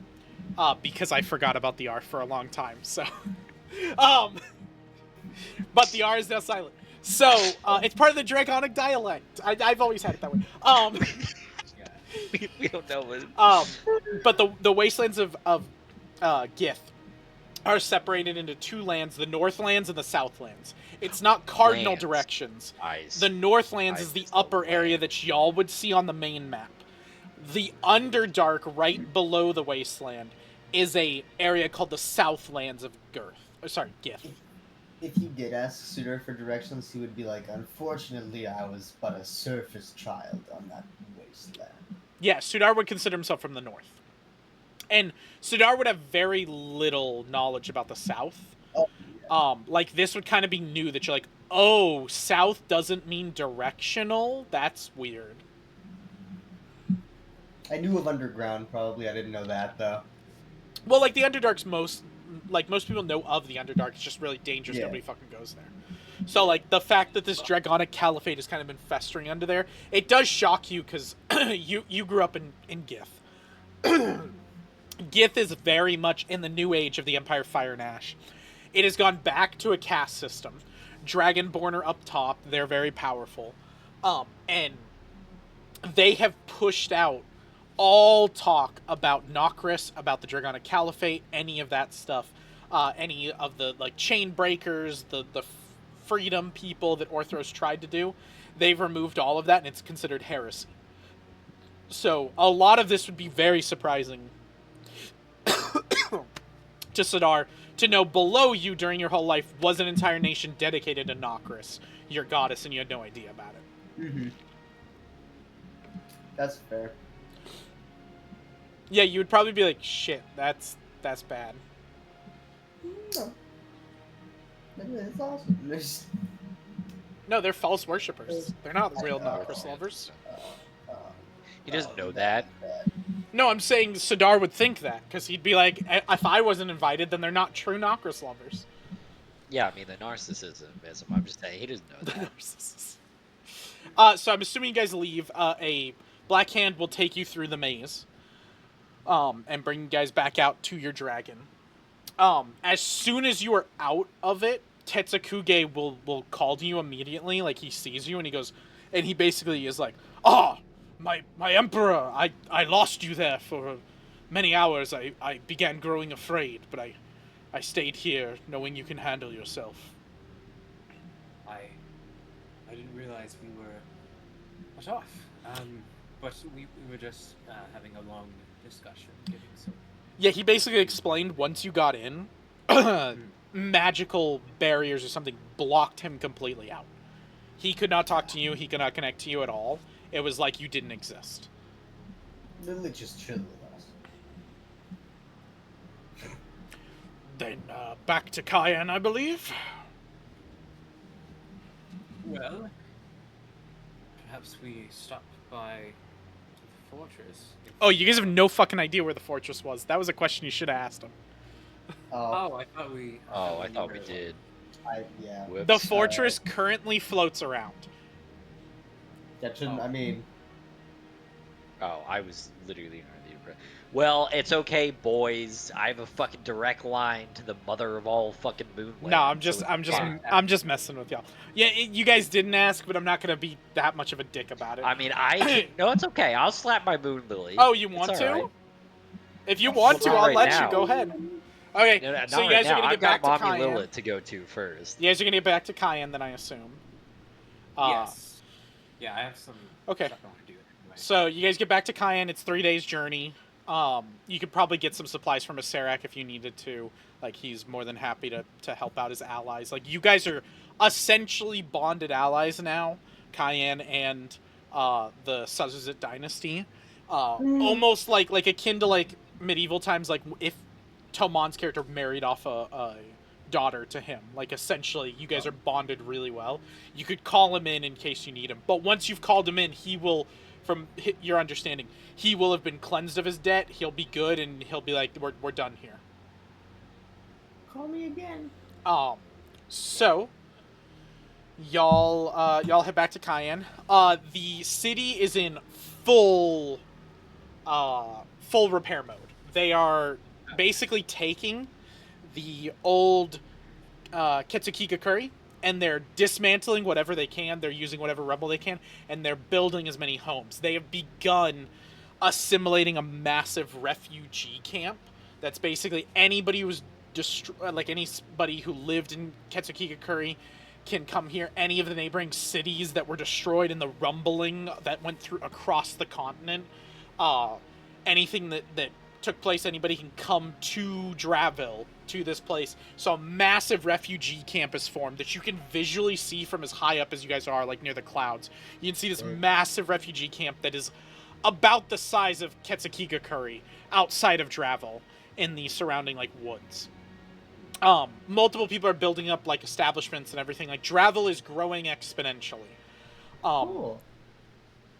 So you guys descend down. You land by, I am assuming, Fatebroken Manor, and go. I'm assuming you guys go in there. Does anybody want to go elsewhere, or what's going on? Yeah, Remus is gonna slip off to himself. He's gonna go back to the forest. Is what he's gonna do. All right, go ahead and roll me just a dice, Ryan. I just need you not to roll me a natural one. Just 20. You don't want anyone bumping into you? Okay, you're good. Nobody notices. Remus just descends with a shadow cloak and just, and he descends into the forest. Plus stealth, baby. Yeah, like 9. Well, you're also concealed in that. That's why I was like, I just need you not to get a natural. Yeah, one. I'm always concealed. You know what it is? Sudar. We're comfortable with it. He's just like, oh, he's gone again. It's like Batman. Yeah, Batman. Yeah. He does that. Like, Javon, like, looks around, and he's like, oh, yeah, he does that. He comes back. Don't worry.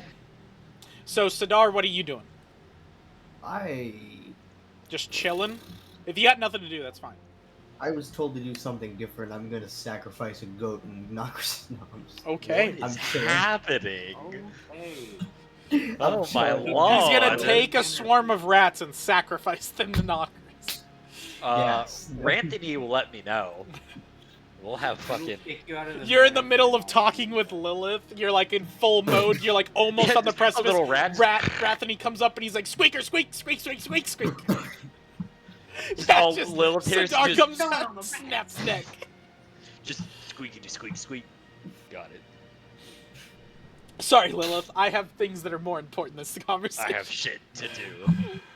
Okay, so what is Sudar really gonna do? He's chilling. He'll probably try and pray. Like he's maybe in a sense of doubt. Okay. Okay, just gonna go pray.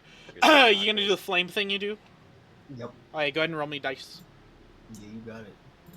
You hear that, Knockers? Your most devout follower has questions. Alright, it burns brighter. Okay. All right. Tomon, what are you doing? I would like to call shit and basically like relay to him to bring anyone who's like well versed in backpack if there's anyone besides him. Alright, so you go off, or you tell Barnabas. Barnabas will get one of the servants, run a message to shit. The servant comes back about like 10 minutes later, and Barnabas comes up to you like you're just kind of, I'm assuming, like sitting in the den going over notes or whatever. You're probably actually reading Hattori's notes because you're probably reading them and just like in that state of like, what the fuck? And so Barnabas will do his little like walk in, and he's like, young master, I believe, no, it's young emperor now. We have a problem. I sent one of the servants to shit, well, Graham's warehouse, which has now been Shit's warehouse, and send them to shit, and shit's not there. So I've sent a few others out to look for him, but currently don't know where he is. Can I ask Rat Pack if he knows? Is that a thing I can do? Would you like to try?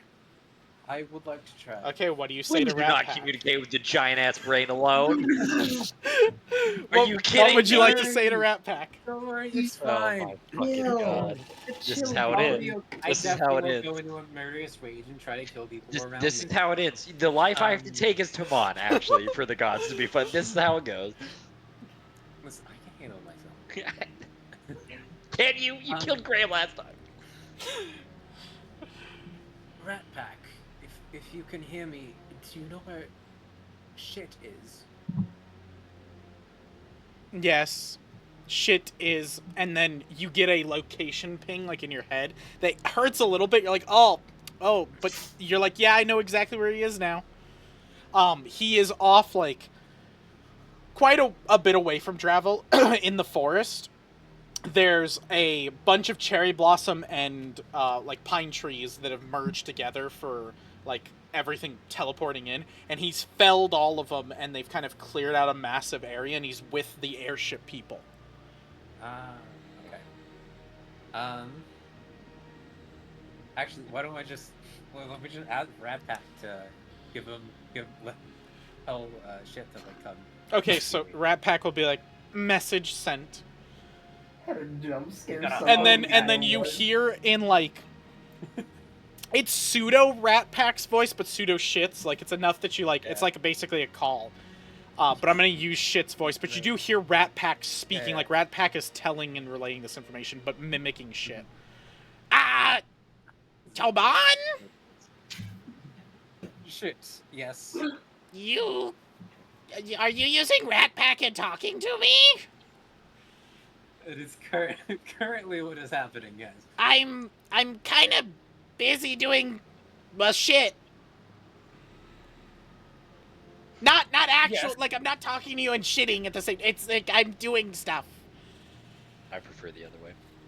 Would you prefer if I call you? Oh, you can come here and check it out. It's gonna be really fucking cool. Maybe in like 10 minutes. You wanna come check this out?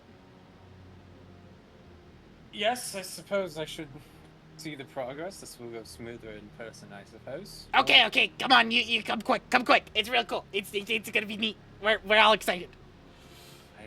And then you hear as like the call like slowly fades out, like you lose this. You hear him be like, "Guys, get ready! Emperor Tomon's coming. We gotta fucking get this shit ready for him." And then it like fades out. I fucking called them and like speed down. Welcome. Yep, the Rat Pack does a lot of things. It's like Tesla's Neuralink, and it's just as scary. Yep, too reliant. Too reliant. Nothing wrong with this. There's a lot wrong with this. So we'll get back to you. So Remus, you go off into the forest and find a dark, secluded corner. And what are you doing? You're gonna pray to Lilith, you said? Right? Lilith first. Okay. Yeah, the original god mommy. So what do you say to Lilith? And we've known each other for too long, so there's no. I'm not kneeling, or it's just gonna. I'm just gonna be walking in the forest. Remus is just like. No, it's just, there's no like we've been through this dance 1,000 times. We know she hates me. It's all fine. But I'll just like no boombox out her window. And I guess I just out in the open. I guess because I'm alone. I don't know if she does the head thing or not. I'll just go.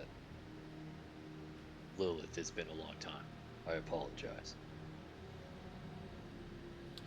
It takes a little bit, and you're like, you get to the point where like a few minutes pass, and you're like, shit. Okay, well I pissed her off. Well, and you like go to turn around, and as you turn around, you see from like the shadows of the forest, like the womanist figure of her, the more like beautiful womanist figure that you see comes out. And she goes, "Yes, my dear Remus, it has been quite some time, hasn't it?" Been a lot to do. A lot of it against my will, but someone had to stop that madman in Cayenne. Yes, good job. How has it been speaking to my sister? Did you find what you were looking for? Oh no. She hates me just as much as every other god.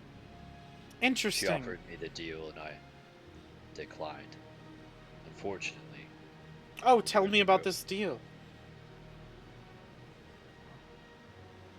I already told you once, but she wanted to split my soul in half, kill somebody for her, and then be So the it is the champion. one you were talking about. Okay.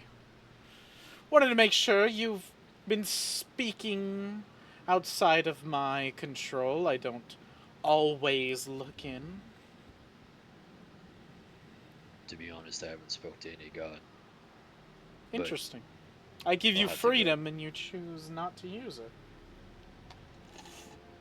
Only when it counts. But I have to go to her fortress anyways.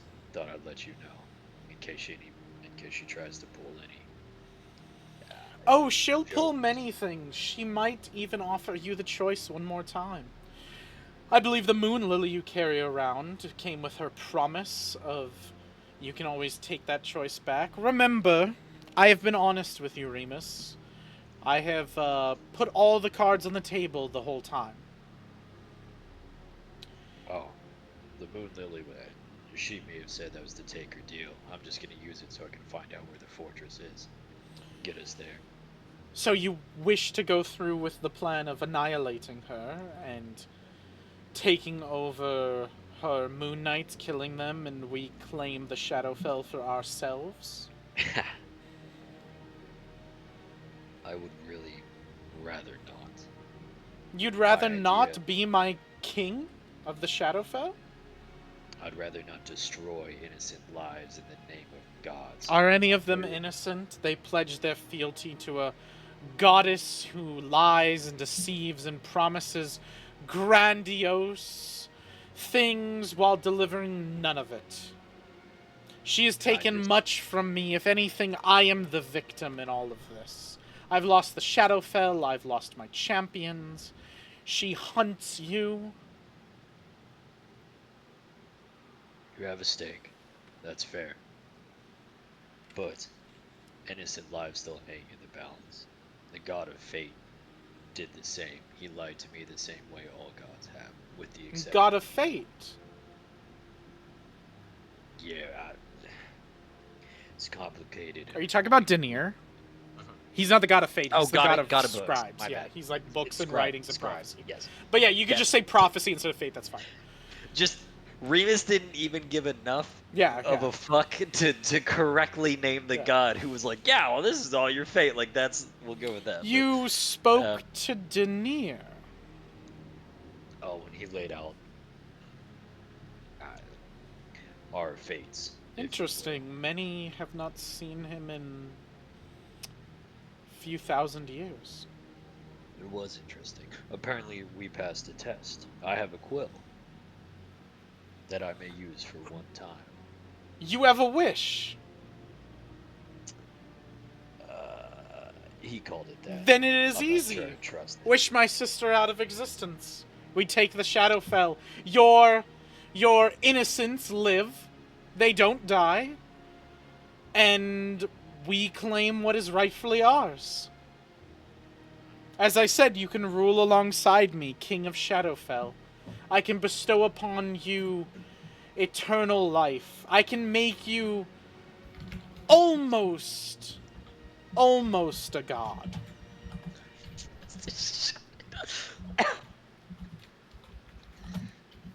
The god warned of adverse effects. I'm not going to use this thing unless I. Oh, I have to. bet Denier did. He speaks in riddles. He's a interesting man with words. He did most of that probably to dissuade you from using it on something important enough like this.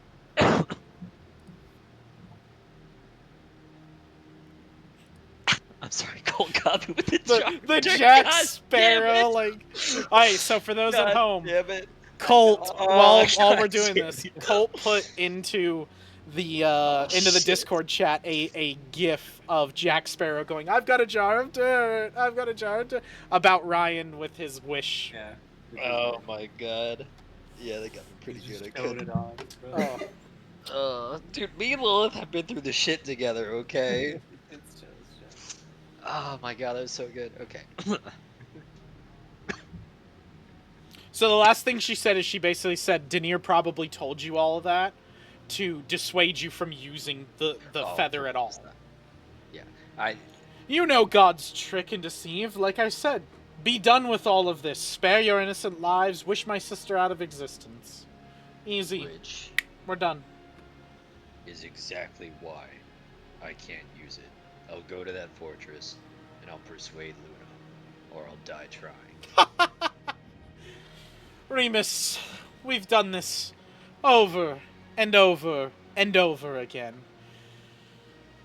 You're like a ram bashing his head into a brick wall. When are you gonna learn? The wall will not break before your head does. But it can crack. You go into that temple of hers, and I want you to know, you don't come out of there without killing something.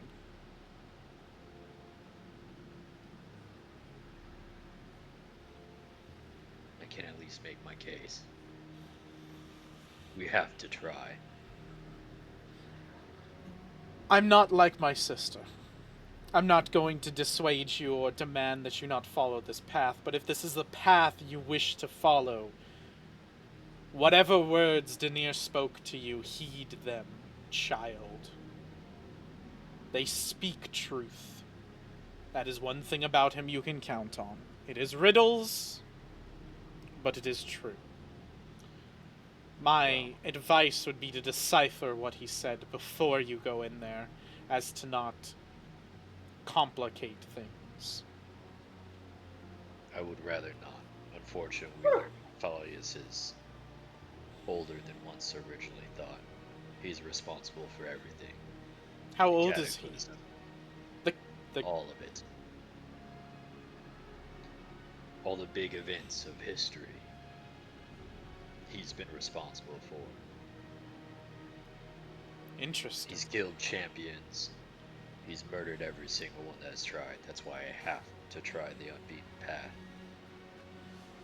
At least once. Did it not occur to you, my child, that maybe everyone who's gone up against Maphalius has thought they're different because they do the unbeaten path? Oh, I'm positive. Then maybe you follow the beaten path because it is the unbeaten path.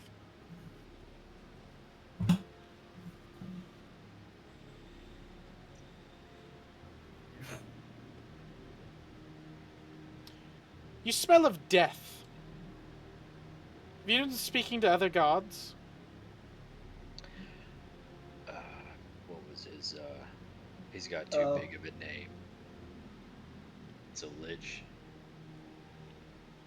Some Grand Lich, Lord Lich. Lich. You spoke to a lich. No, this is no mere lich. The smell is too strong. He's a Grand Lich in he has a name that I can't even. It's. You did not speak to a god. No, though he killed a brain by himself.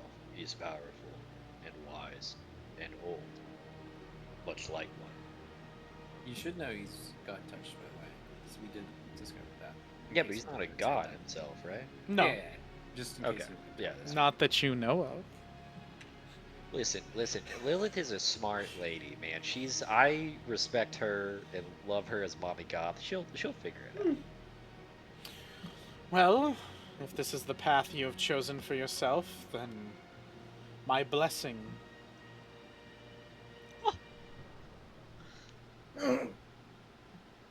Just know when you fail, and you will eventually fail, and you end up in that cloak you wear, we'll discuss it for the rest of eternity. And she, like Homer Simpson, backs up into the darkness and just disappears. Yep. That's why Remus isn't worried. Even if it does happen and it fails, it doesn't. It's not like he's going fucking anywhere. Lilith is right there, so it's fine. All right. Now we're gonna find a little bit of area light. We're gonna crack that moon lily, and then God help me with Luna. So for you, Remus, about at this point, the ground starts to rumble. I want to go home. I wish I wasn't here. For you as well, Sudar. You Oh, no! are you in the temple? Are you in the Fatebroken Manor? Where are you praying at? I probably would have went to the temple after a while. All right, the ground starts shaking for you as well.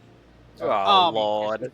And you, Tomon, will jump back to you. So a few minutes ago, no. you're walking through the forest, going off towards Shit's location. When you get there, you see a a bunch of wood pieces that are on the ground, laid out like a bunch of wooden logs that are laid out in a formation that's basically a ship looking form, but it's just the outline. And then Shit is in the middle of them. You can see a single piece of wood that's dug into the ground, and it goes up and forms a crow's nest, and Shit is on the crow's nest looking at you. And he goes, "Ah, yes! Emperor Tamon, you are here for this great unveiling!" Quite a thing you've constructed. Yes, it's secret. Graham didn't even know, but I've been working on it for a while. Oh, my God. For a while. Yeah, you want to see it? I'm concerned. Does this look like an airship or something else? This is, like I said, it's a bunch of logs in a circular form that form like the outline of an airship. But then he's sitting in a crow's nest that's embedded in the ground. Okay. By all means, show me what it's made of. Rat Pack! Initiate! Oh, my God. And he screams that out loud, and all the sailors look around like, what the fuck? And then the ground starts trembling. Kill it! We're killing Rat Pack. All of you run over to We've this talked area about because this. you run to the localization, and all of you see from the earth a quaking and shaking, and as an airship rises up out of it. And Shit goes, "Yes, it was here. It did transport with us. Let's go!" And it's just it rises up, and you can see these massive magical crystals on the side of it that are imbuing it with magic. It pulls itself fully out of the earth, and the earth just kind of slumps off and falls. The sailors jump on and start pushing the earth off of it, almost as if Shit's instructed them and everything. And then you see on the front of it a massive rat head. Oh no! Oh my God. And there looks like the eye of it is big enough to slot in Rat Pack. No. If you wanted to make it mobile. Yes, And the airship rises up out of it and everything. We kill it! We kill it! The brain with the brain. And No, you can we see kill it. Yes, We're killing the Rat Pack. No, This is a you fucking can't. problem. It's become you too see powerful. Captain Tallard Hemingway at the helm, looking through it. It's all cleared off and everything. It's a few feet off the ground. It's not like crazily up in the air. And he goes, "Aye, Shit. This'll do. This is a good ship." And Shit goes, "Avast ye hearties, to the landlubbers we pillage and kill." And then he sees Tomon and he goes, "And I'm just joking about all of that because we're not going to do those things. We are good-ish people now." I will hold you to those words, Shit. "Good-ish people now!" And then he hops down from there, like Oh my slides God. down and everything, and he goes, "Tip, tip, get this shit going, get it going." And he's just ordering people around, but the people are not listening to him. Like, he thinks he's the captain, he's walking around, like, giving them orders. They are not listening to him. They're just doing their own thing. And then he goes, oh, and he goes below deck and comes back up, and you see him on the side as he jumps up, and he has a little captain's hat and a little pirate outfit on him and everything, like a little sailor outfit. And he goes, and he, like, puts his arms on his, like, on his sides like this, and he goes, "Shit's ship is ready to sail." No. And that's where we'll take our break. So with that, The airship takes flight. Shit's ship takes off, and now y'all have Shit's rat shit ship. Jesus. No, you know what? No, fuck it. It's just called the rat ship. Because I think that would be the best name for it. It's got a big fucking rat maw on the front, and then it's just the rat ship. The rat ship. And it looks like he went to spell ship, but then he ran out of paint, so it's just ended with the rat shit, and he was like, that's good enough. That's cool. So all of you are now there. You're all seeing this. You're all like, oh, holy shit. What in Nocris's name? Is Tumon near me? Yeah, all of you are there. All of you can now see it. You've all caught up and now see them. Immediately just turning to Mon. Did you know about this? Shit's just up there, just like... The first I've seen it, he's worked very quickly on this. I remember gave him this task like a couple weeks ago. Oh, I've been working on it for a while now. About a year and a half. What? We're not going to be transporting that fucking mind around, are we? Well, Mind? you can, but it works without it. What? Graham didn't necessarily want the mind to move. But Good. I made some modifications last minute because of the shit we're in. It could be useful fighting the Elder Brains.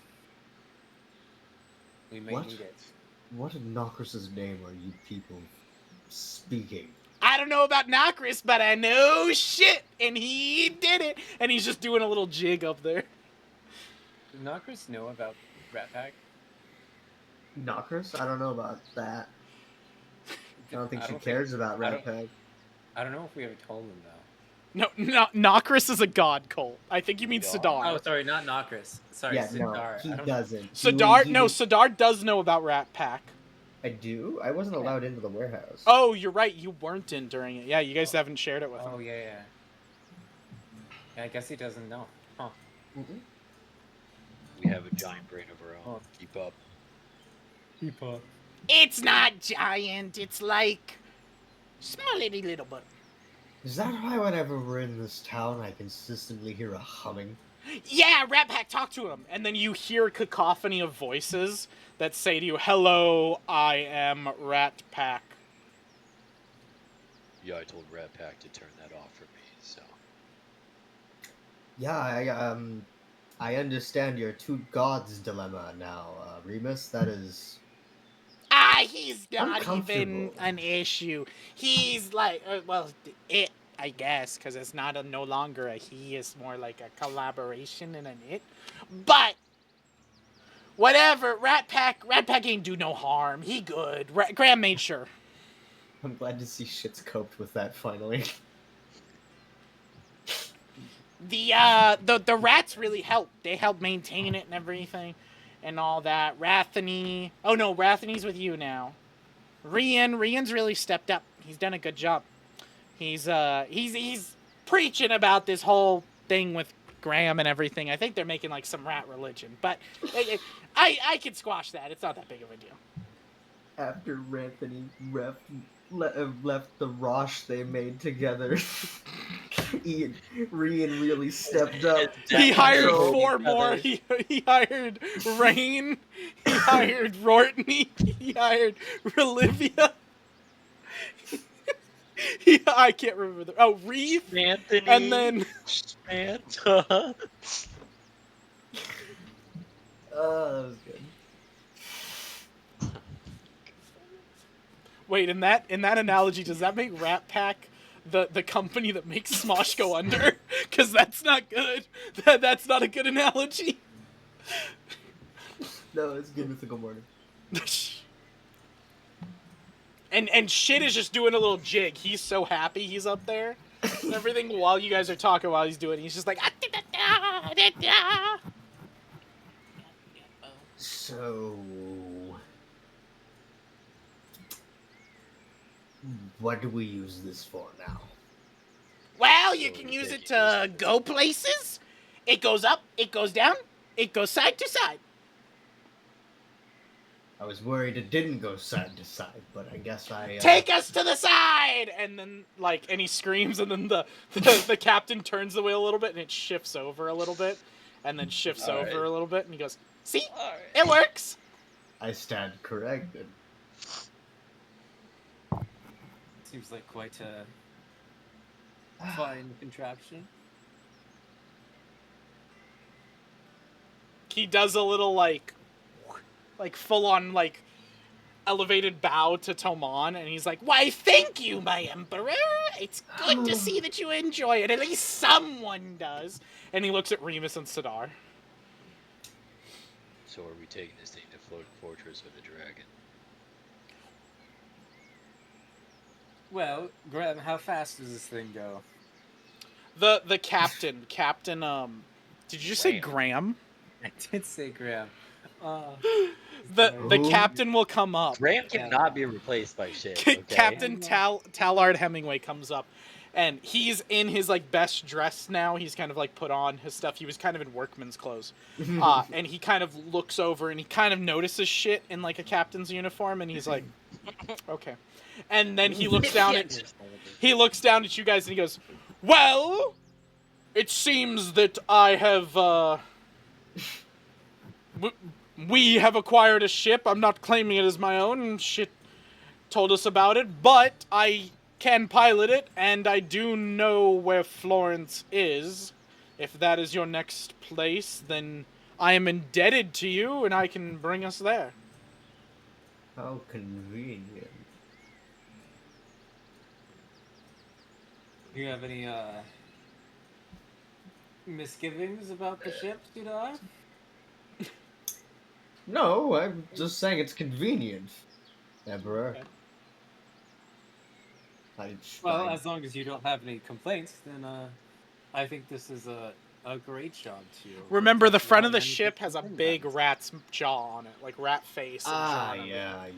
And it's painted on the side. It's called the Rat Ship.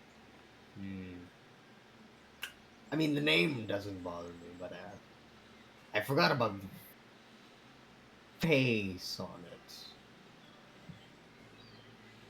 Oh, yeah, you guys can just leave Sidar here. He's not gonna really like it. We've got a lot of rats running around. They're helping. They're little helpers. They're great. You just leave him. Why not? He's a shitter. We're not leaving him. Not in a good way. I'll take the dragon.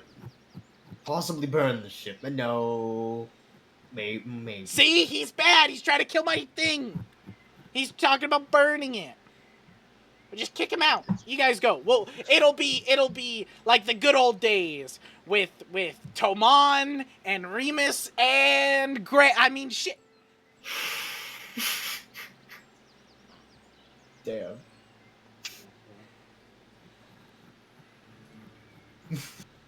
Well, I see no issue. We all ready to go?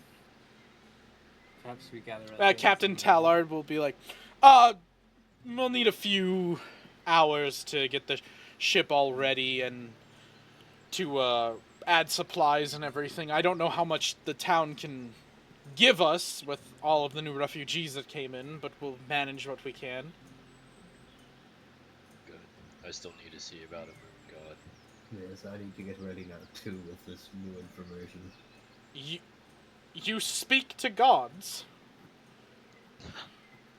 Why, yes. When they want me to. Of course I do. Well, both of Ravens, you guys talk to gods. Well, yeah. He looks to like both of you and he goes, well, damn. You guys are really important. It's by sheer happenstance I fell on your door. Well, more you caught me and saved me, but... not as great as you think it is. I feel like it's a very significant thing. Why, I don't worship the gods as zealotry with zeal like you do, but I've spoken to them a few times, asked the different gods for aid and help during storms and across oceans.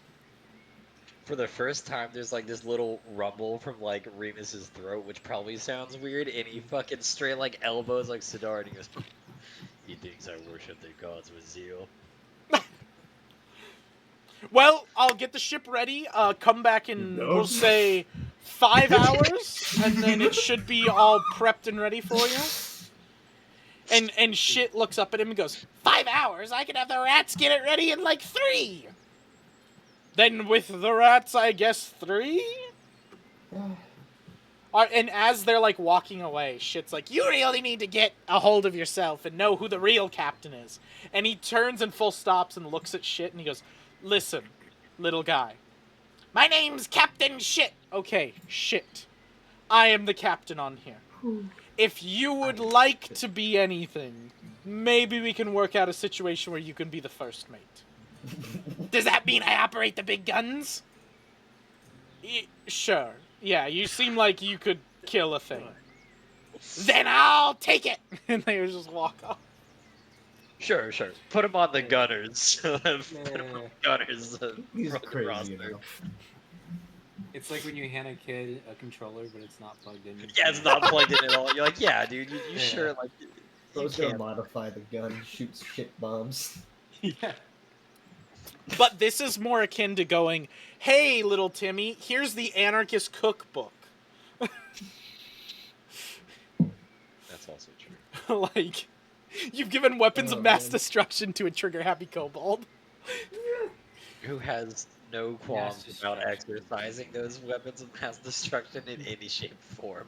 But he also has no reason to use them either. Like, I mean, he's just a happy-go-lucky kobold. who seeks destruction and fire just about Hey, we brought him from a shitty life. We brought him out of the What do you mean Abyss we? of It was death. just Graham. My No bad, one I- else liked him. Yeah. I spoke in I- past tense. can take Never shade. I can take credit because he's Sidar and he doesn't know. Okay, so what do you guys want to do in the few hours while the ship is being prepped? Talking. I'm gonna make some custom clothes. Get it makes just fire just around you at all times. Just No, his consistently. custom clothes will be like the ragged getup, and then he'll just have like the cages, and he'll be walking around. He'll be like, "Rat catcher, rat catcher." Bring out your rats. Clink, clink, clink, clink, clink, clink. Bring out. Sidar, while I you have guys an are up in the idea. air, picks up a rat and goes, "I wonder what the average airspeed velocity of a rat is." European or African? Well, I don't know Doesn't that. matter. Like, Just all throws numbers. another one. I wonder how far the ground is. Drop strat. Oh, I lost sight of it. Drops No, it up. you just listen for when you hear the squish. Oh, hold on, I forgot to count that time. Yeah, it's like dropping a stone in water. You know, you just like one Mississippi, two Mississippi. Sidar's just like, scream the whole way down, buddy. And then he's just like, Squeeze! Just all the way. you guys fight the brains so by cool. going by and dive bombing them with the rats. Just the rats start like burrowing into it. It's like, what the fuck? Like the brain starts to lose its mind. The army tracked us because there's just a line of blood on the ground. Okay, what are you guys doing for the few hours? I know Remus is gonna go talk to Luna. That's what you said, Yeah. right? Sidar, what you doing? Anything of Making importance? clothes. Making clothes. Okay. That You'll are see, fireproof, you'll see. so he can put himself. Do you on want some fire all the help time. from those of the Fatebroken Manor? Is there like a seamster here? There's like people that could help you. I mean, I'm making a pair of shoes. You'll see. Oh, okay, you're just making a pair of shoes. That's fine. They're all the abominations nobody wanted, but then made their own little like clique inside a house. So, Tamon, what are you doing in these few hours while you wait? I will see if I can talk to Lythander. Talk to Daddy Lythander and tell him to bring the sisters together. Let's do Lythander first. So, what are you doing to talk to Lythander? Where are you going? What's happening? What's going on? You know what? I'll go to the temple. That worked really well last time. So Okay, to the temple, to Lythander's It's almost like Sid Artis that I'm talking place. It's almost. Almost, but not Remus quite, also knows right? how to talk to Isn't that gods right? too, and he does it in an Just a exact little opposite short of way. that. So you go and enter the temple. As you do, let me make sure I say the right. Sidar is the most respectful you possibly can get with the gods, and Remus is the most disrespectful you can possibly get with the gods. One's like And they me, like you like better. Yin and yang, literally. So you walk into the temple, and you see Duke Evergreen knelt down praying, but not at Lythander's spot where you normally find him. He is at Canivus's, Canivus the Protector, which is the lawful good god of protection and defense, and his symbol is a white rag with a shield on it. Interesting. He's cheating on his god. Okay, got it. Well, I guess I'll talk to him after. Okay. So you just walk up to Lythander's spot. And I'll do like I'll like take like a rag and like try to like polish it up like I did. Yeah. Sort of like It looks clean, like very clean, but before, when you know that Duke Evergreen was maintaining this, it was very clean. It was pristine. It was pearlescent. This is like you have to clean it a little bit. You have to polish it a little bit, and you make it up to that point that Duke Evergreen had it at. But it does show at least, and what I'm inferring to is like Duke Evergreen's not maintaining this one anymore. Yeah. Oof. What are you gonna do? What you gonna say? So I'll kind of pray and Lythander, it's been a while since we last talked. I think you sent me some visions, but my friend Remus here is quite acquainted with your daughters, and I believe he's about to go speak with one of them. If you have any help you can give him, or maybe advice which I can pass on, it would be greatly appreciated. I think he's trying really hard to kind of mend the bond there. Go ahead and give me a D100 check. Oh no! 100. You're fucked. I'm absolutely boned. Lythander's like, he can figure it out. Don't worry about it. This is The two ones that look like D10s. both of them. Okay. Yeah, you just roll them both together. Oh. I wasn't sure if One is a tens place and one is a. Okay. I don't know. It's just the D. Oh no, you're right. You're right. So you give this prayer. Nothing comes from it. Can I use my reroll? If you would like to you use could use my a hero point, you can reroll this once. I will let you reroll it once. Go ahead, use mine. I was gonna. Okay, I guess I can't use mine. Like 5. No, you can use like a hero point. No, you it's want much... me to use yours? Matt? Yeah, go right ahead. Okay. We shall see. Oh my Ring low is fucking better, so- gosh. My hero point's the goat. Let's go. So, the way that I've been calculating this, I can now let you know. So I'm kind of running this like 5e's version of the cleric ability to call upon your god, the divine intervention, which you have to roll below your level. But because it's so big and you're not super high enough, I am adding one of your modifiers to it, which allows it to. I needed you to be under a 17, and you got under that. It is your religion, yes. Yeah. That's hilarious. So you are taken out of this place. Your mind is brought somewhere else. And you see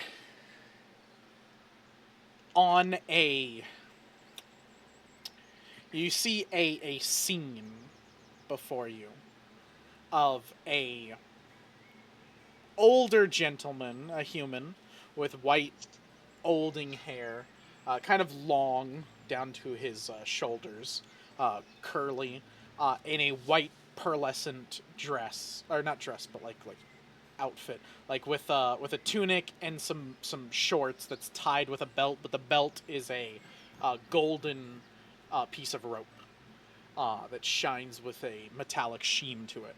Um, he's sitting down and he seems to be like washing and taking care of like some sort of like dishes or rags or something, and then you see his head like kind of tilt a little bit from behind, and he turns around and he goes, "Oh, was not expecting you here." I didn't expect to be pulled here either. I think it's the first time we've met face to face. Greetings, Pathfinder. You've seen inklings of my power. I've aided you in the fight against Savaros's abominations.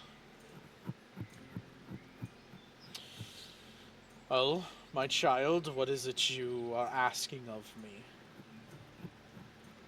Well, I actually wanted to speak about your daughters. Actually, I've, Which ones?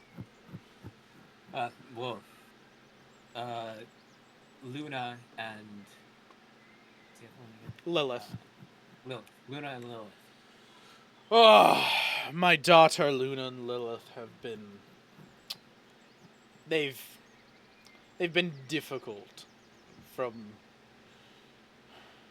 their conception. Go on here. I know your friend has been struggling with them. What can I help you with? Well, you being their father, I figured you might have some additional insight, or might be able to help him along with his quest to mend their bond. The best insight I can give you is that all of us gods, have different powers. While I may be a patriarchal figure to many, I'm not all powerful. I have my realm, and I stay in it. The people of Aldion have put me up on a pedestal, made me seem like a better god than I actually am. I'm a humble servant, a god that calls to those who are selfless and care more of others than their own flesh and blood. It's why I chose you. I've seen the type of man you are, and I've read the type of man you will become. Denier is a scribe, and he has his own areas. If you wish to change or to alter anything, or to aid your friend, the best advice I can give you is to look to what is already written into the text Denier has given you. Did he? Uh, did he give us text about them? You have never been physically given it, but your characters would remember because it's important in session pictures. If you go above, there is the 1, 2, and 3 that's about y'all, presumably. Oh, the one about us? Yes. Oh, okay. The rest of it is more prophetic and generic and everything. And if you want it, then you can go back to last episode at session 22, and you can go watch that. I did a really cool little edit with it that I showed Mac, where I have the words typing on the screen as I say them. It is cool, Mac approved. Mac approved. Yeah, so he'll tell you that. Yeah. My daughter has been difficult to deal with many times. It's been a difficulty. And I will tell you, I don't have the power to fix what has been broken. Could they... This may be a large leap, but could there be a curse surrounding the two of them? I heard that mentioned recently, but I don't know how much weight that could hold. Look to the text. It should guide you. I suppose I will read it more in depth, then. Toman, if I can give some advice to you, check on your brother. You've neglected him for some time. When you have a moment, and then you're kind of whoosh back into that moment of, like, back there, and you kind of open your eyes, and you're, like, sitting there praying on the floor. Okay. Yeah, well, I'll take a moment, collect myself, and I'll go see if Duke Evergreen's... You turn around, and Duke Evergreen is sitting at a pew directly from you, watching. That was like he was watching you for a while. Okay. I'm gonna walk up to him. Well, you got nothing to, kid? That's not fucking Duke Evergreen, jeez.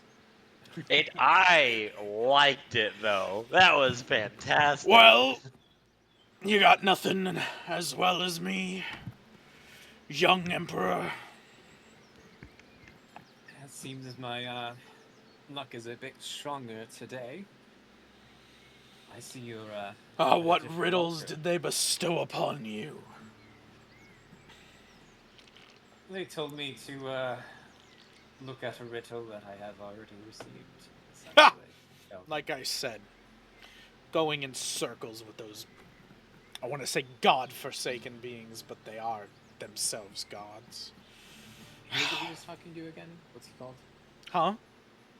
What was the god he was praying to? He used to be Lighthander. He is praying to Canvius, the Protector. Canvius. So, you and Canvius, so you, in touch now? No, I tried something that little orc shit said, and it equated to nothing like usual. Well, if I may, he's not the best advice giver of how to get the gods to speak to you. Ha! Isn't that the understatement of the century? Little shit squabbles all been but a stain on my soul since we lost Graham. I do miss him. I wish he was back sometimes. Yes. He, Yes, well, I assume you were off? You went and, were at the airship, I presume? That Yes, I had no part in. That shit's own thing. No idea, realized what it was, and fucking walked off. Well, it was quite a sight. I thought it was very interesting. Tudor didn't seem as enthused, though, for some reason. Because he's a fucking racist. Yes. That is so. Oh, Tomon, I hope this goes without saying, but don't mention that I spoke to Canvius to the little shit. You'll only grow his already egregious ego. Ah, don't worry. Your secret is safe with me. Good. Well, looks like I've got a town to deal with again, even though it's not even mine anymore. And he just walks off, like, kind of pissed, a little bit, like, sad. Like, this is not the Duke Evergreen you guys kind of knew. He seems to have lost a lot of things. He's not doing too hot. Come gotta- to you the gotta hit that Remus guy. side, baby. Oh, he was at the Remus side to Hello. begin with. Go watch the second episode when he had that conversation with you. He was fucking broken with you. Yeah, I mean, he was shitting on the gods pretty hard. Yeah, that's fair. You're two peas in a pod. But he Yeah, was yeah, also yeah, like, you know, folks. like kind of give it a chance, like, you know, like I know you're stuck or whatever. But this sounds. So what are you doing, Tomon? You're just Well, if leaving? there's time, I'm gonna go see my brother. I don't know how long it'll take. But, Yeah, getting to your brother would be hard at this point. okay. I It would figured probably he'd be fire. unobtainable. You could leave a message to be like, "Hey, I want to meet with my brother as soon as I'm back." Yeah, I'll leave that. Okay. And then Sidar, what have you been doing in this time? Making shoes? Making Yeah. boots. What are the fucking boots? Have you ever heard of like the Jiraiya 11s? The what? The Jiraiya 11s or something like that. I forget what they're called, but it's an Asian style shoe where it's just pieces of wood. One goes like this, and there's two of them that are right underneath. You know what I'm talking about? Oh, I know what you're talking. Yeah. Anyway, that, but there's like barbed wire around it. You make the most dangerous shoe. If you trip in that, you're gonna take damage. I want you to know that. Like there's straps and stuff, and it's just stilts, so he doesn't have to fucking touch the floor of the rats. That's Okay. so funny. He And then Sudar spent his 4 hours making boat shoes. Yep. Uh, Yes. okay, Remus, And what do you he- spend your 4 hours doing? Oh yeah, Oh. that's right, talking to Luna. You already know, popping out that little stupid ass flower. And So denying the question dude. is, are you gonna wait till Tomon's done? Like, cause you would know, hey, Tomon's gonna, like, I'm assuming Tomon would say, I'm gonna go pray to Lythander. So would you, Yeah. Yes. would you wait till he's done? Okay, so then, Yes. for lack of better, like, so we can cut it out, Tomon will basically relay you the information that he got from that and everything. Which is, trust the scribe. I don't have any advice for you. Yeah. Go fuck yourself, Remus. Figure it out on your own, like you've been told He since the said, beginning. It's rough, buddy. Go I- with the Every- shit you I have. want you to know, every time, and you're gonna hate it because you're gonna look back. Every time you've asked for, like, can you just solve this problem? I have hinted and foreshadowed to stuff of what you could do. I just don't think you're piecing it together. But I'm not gonna give you the final. I'm not Probably gonna not. give you the bloody dagger, the final thing to cement it for you. You're gonna have to do that on your own. I mean, that's fine. I'm not trying to. I'm not trying to influence Remus in any way, shape, or form. So I don't like whatever he's been told. No, you guys are Cool. fine. I don't care. I'm just letting you know. Yeah. You're gonna have to kill someone. That's what it boils down to. No, yeah, I know, and I've read the text. Like I get, like it's Yeah. gonna be someone important to me. It's a little like I have an idea. I think somebody important to me is gonna have to eat the fucking blade for this to happen. It never said important to you. It just says somebody has to die. Yeah. Never said anything about important to you. I don't know, man. Yeah, it does it. But he will be the one to cast the final death blow. A single life is all it'll take for this curse to make. No, you It's just gotta go kill it some sounds sacrificey, and so I'm assuming there's a sacrifice here. I'll give you a little hint. There is a sacrifice. You are correct. Yeah. Yeah, I'm fucking positive of that. That's crazy, dude. I didn't figure that out. Okay. But also, I think it's gonna be so much better when the sacrifice moment actually happens and Remus has no idea, and then I actually have no idea. I get to figure it out all at the same time. I like that a little bit more. So, where are you going to break the moon lily?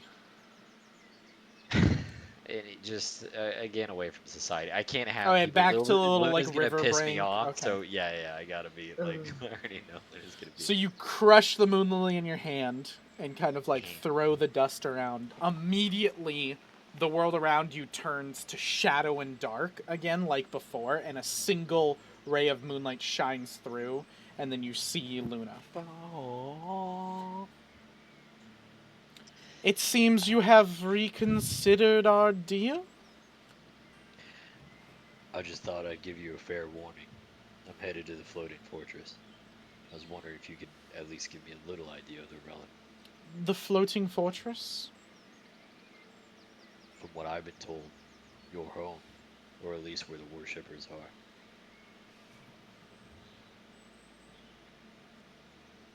Interesting. Okay. It's the text I was given. So you're going to the place that you believe my people are at, and you've called me to warn me that you're there to kill them, not to take my deal? I'm not going to kill anybody. I was wondering if you would give me information about the relic. What relic? Your relic. Which one? Weapon of... Fantastic. Let's start there. How many? I have a few. Does every god have a few? They can. Denier has thousands.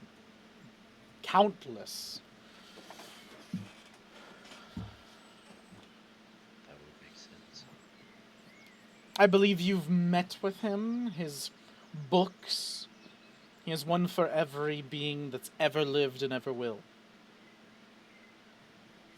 We learned more truth about Malfurious.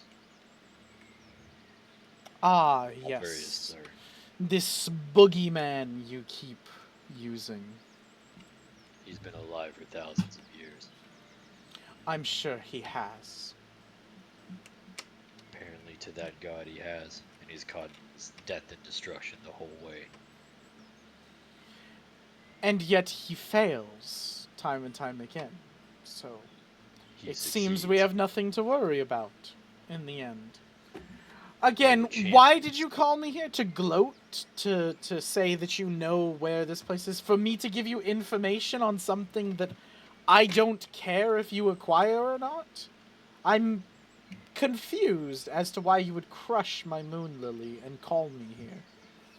I was hoping you would help. Well, hope comes in the... Hope is the currency for the helpless.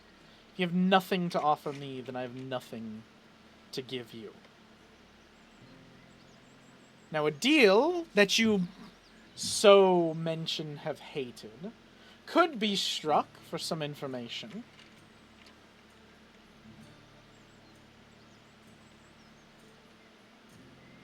Well, you hated mine.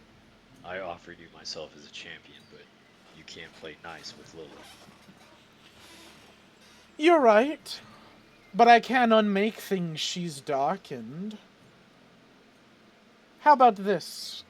I'll give you the information you seek. I'll let you ask 5 questions about these items.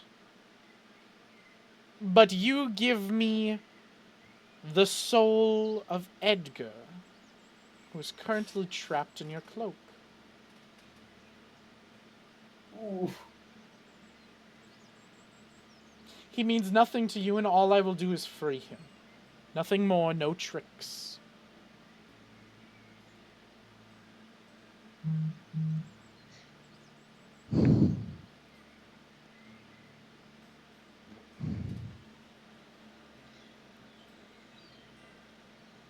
Why do you want souls so bad? Mine, Edgar's. Not There has to be a correlation anyone. there. Specifically hers.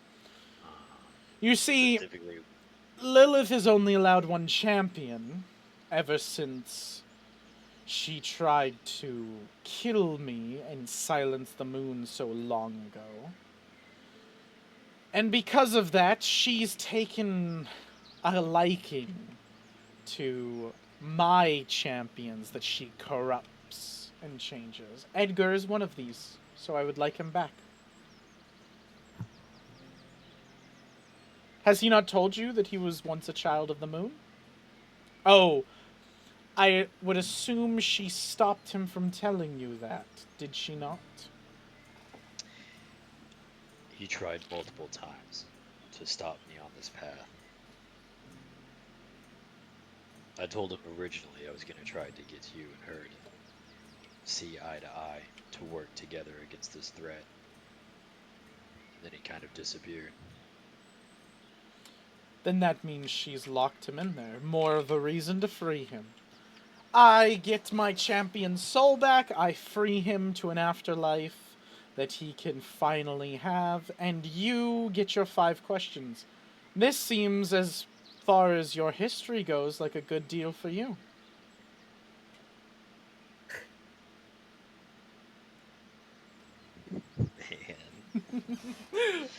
Man. That has to fuck Edgar somehow! That can't be legitimate.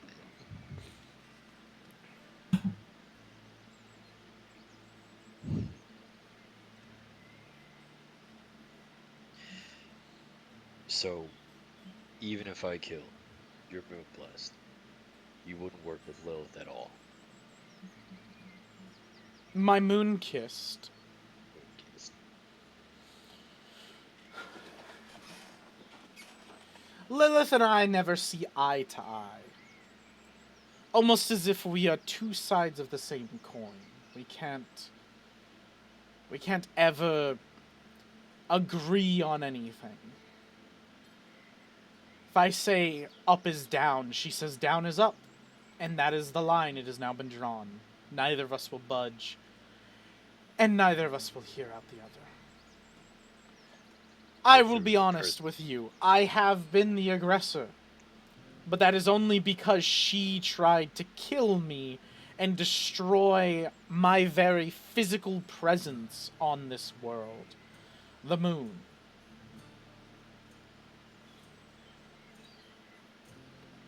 Right. I've heard the stories.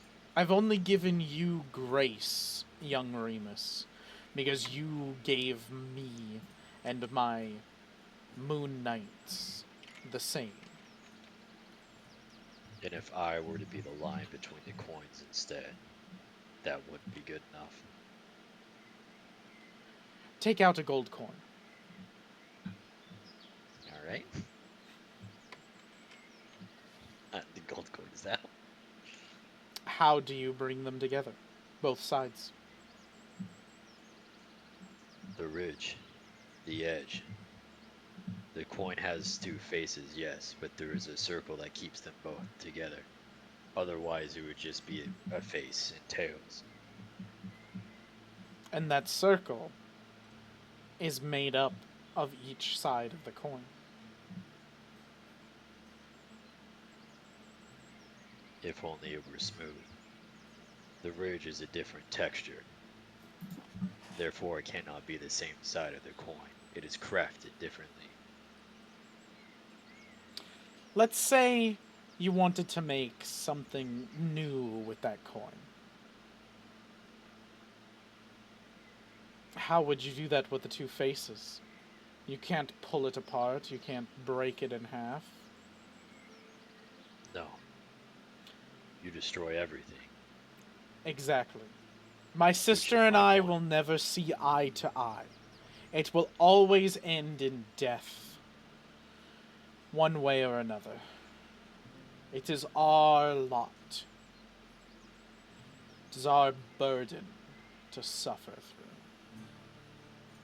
through. Or it's my burden. My fate will be tied to both of yours. If Malfurious succeeds, everything goes. That includes you and Lilith. The same way with the coin. But if I can play my part right, then we succeed. You get to exist, have followers. Lilith gets to have her one. And I'll bear the suffering instead. Remus, I'm growing tired of going in circles. Are you taking the deal or not?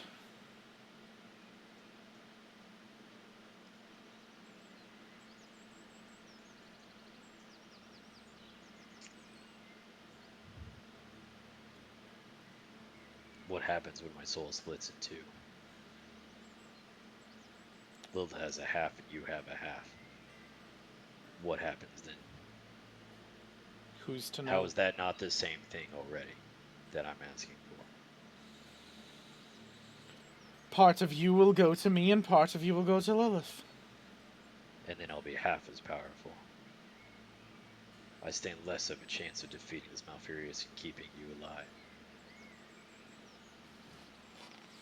Possibly. That is my only point. You can take your time and think about it if you wish. But that is my only objection. You can put as much suffering. Then what about Edgar's soul? What about his? He's not mine to give. He would have to make that choice. It's only fair. I can bargain for mine, but his soul is within the cloak you wield. A runic weapon that you were gifted. It is by all accounts under your control. Can you not make its wings grow? Can you not make the shadows coalesce around you?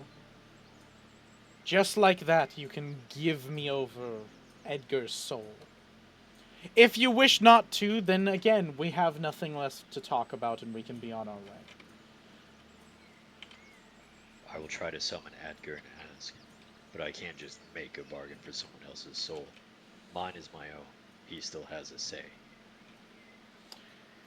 Remember, he is my sister's pet now. He won't answer truthfully.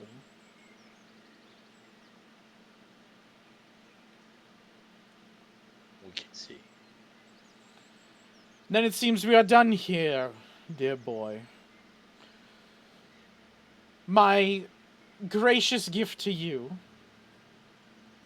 because again you showed my knight's grace before, is that I will tell you if you go to my temple, if you make yourself known there. My Moon Knights will kill you. Or they will die trying. And then she's just gone. Alright. Bargain for Edgar. God damn. She did not give you a way to contact her as well. No. No. I figured that's okay. Oh, let me remove the Moon Lily from your... Yeah, he's gone. That is gone. You'll use He's that. gone. Goodbye, Moon Lily. Goodbye, Moonly. Bye, Luna. See you next time. See you in about 2 weeks. I had a question for you, Q. Yeah? Can you do that with any moon lily you find? No. Oh. Oh! If you're thinking about the one I'm... Yeah. Yes. Yeah. Yes, that one could work. Not any Moon okay, Lily alright, could. Alright. But, yes, the one you are thinking about is one that would work. Okay. When did you get a moon lily? I didn't. He I just didn't. Asked a question. Well, he didn't, but he did. What? Ooh. Okay, that's weird now. You know what I mean, Mac. Yeah. No, wait. No, I do not. Alright, so what next? What are y'all doing? Going back. I guess we're flying off to the thingy. Oh, you guys are Yes, going off to yes. Florence. Okay. So Captain Tallard Hemingway will let you guys know everything's all good. If you guys have any last minute things you need, then you can. Oh, Taman will you'll buy that that shit that you told me about between the sessions. So we can like officially say you bought it now. And y'all take care of all that. Then you guys get up on the airship. So the airship for weaponry, they have ballistas on multiple spots that have like loading spots. And then below deck, they have cannons like a normal ship and everything. And you can see the ship's design Shit. is really cool. It's set up in a way that you could definitely see it. It could descend down into water and could fly like through water normally. It's got sails and everything. Shit is on the front of it, where there is a ballista that is cobbled together. It is the most horrendous looking MacGyver shit you've ever seen. and is essentially a ballista with 4 barrels, so you can shoot 4 times. And on it, it says "fuck you" from shit. Like red from where he's shooting. Like if somebody was coming at them, that's what it would say to them. And he's just on there. He's like looking around and he's like choo choo, choo choo. Like he's not actually shooting it. He's like pretending to shoot it. I will be with the captain against the wall, not touching anything. Go ahead and roll me a d20. Go ahead and roll me a d20. Hang on. All you hear is just. I literally just, I said, like, I like the new shoes. Like, Do I get Constitution modifier with this? What is this? No, I just want a d20. All right. You are all good. You don't see any rats. Oh. I'm happy right now. The two of you, I assume, take your places. The captain will show you around as they're bringing the ship up above the clouds. He explains to you that ship built this whole thing, so he doesn't know too much. He's been given a little tour, but there's most of it is a actual ship with crew quarters, all of that to be manned, everything, a cargo hold, all of that. But then at the back quarter of the ship is like where the captain's quarters is. And there is a captain's quarters for whoever's captaining it, but below that, on the different decks, there are specific rooms built, and they are each designed specifically towards y'all. Like, in whatever your character would want, whatever, like, basically think you're home in Fatebroken. Each one, except the third one that's at the bottom that they would introduce to Sidar that is made specifically for Graham. It's got rat holes in it, it's got a little rat door, all of that. It would be something Sidar would be like, I'm not even opening that door. I'm not even going in there. Hell yeah. I was honestly expecting you to say, and the third room's just padded, with a lock on the outside. Wait. So and one pillow. And you do see, like, it's gonna be really sad. I don't want to say it, but no. Shit has started taking on garments that look akin to Graham, almost like he's like trying to replace Graham. Yeah, someone's gotta talk to him, dude. He's got mental problems. I'm sure he's Shit's losing it, dude. And so when you open the door to show Sidar, like, this is the last one, he comes in and he goes, "Oh, that's Graham's room, mine, I call dibs," and he runs in and he jumps on the bed and everything and sits there and he goes, "Ah," and he starts giving orders to the rats, and, like, he's like, "Rathany, squeak, squeak, squeak, squeak, squeak," and Rathany starts, like, not Rathany, because Rathany's yours, but, like, Rian and all these different ones, like, they start going around doing shit. Sidar obviously doesn't like any of this, so he probably has already left and is already back up at the top. The two of you are there, though. That's so fucked. It's... yeah, shit had a mental break. I rolled for him between when Graham died and everything. Yeah, he had a full mental break. He's not doing good, man. Shit's having a real bad time. Go back to the part where in this literal camp session I said, "Oh, good, I'm glad shit coped with that." Yeah, he did. He coped with that by pretending Graham never died, and he is Graham. Yeah. Oh my god. Someone... What is therapy in medieval... How does... Therapy in medieval times is a rock or a potion of forgetting. Boink. Or ale/mead. Oh my god. Make my alcoholic now. What, Cole? Wow.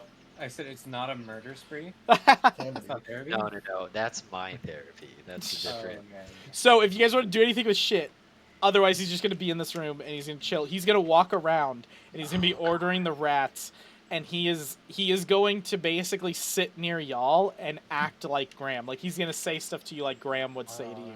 And he'd be like, "Oh, yes," and he's like, he's not great with it. He doesn't know a lot of, like, what Graham's talking about, so he's more like, "So what's happening with you, Remus, and what have you been going on? This Sidar guy sucks." And he's fully taken on another persona that's like Graham. Hate this.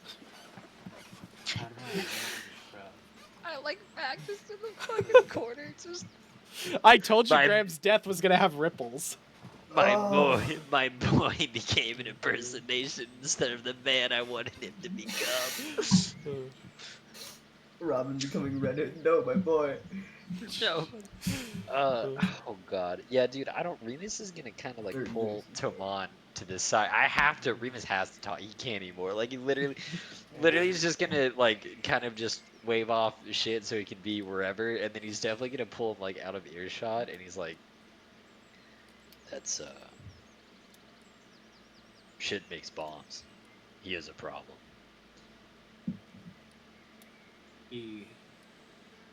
He does seem to have a slight issue. Frankly, I'm not sure how to approach it. I mean, if he's coping that way, what will happen if we break his illusion? Toman. What he's already broken. Look at him. He's trying to be Graham so hard he's forgetting himself. You guys, as Revis is saying this, you're like looking at him, and he like pretends to cast a spell, and you watch one of the rats die, and then he does another pretend, and the rat pretends to raise up and walk around. Remus cannot. He literally.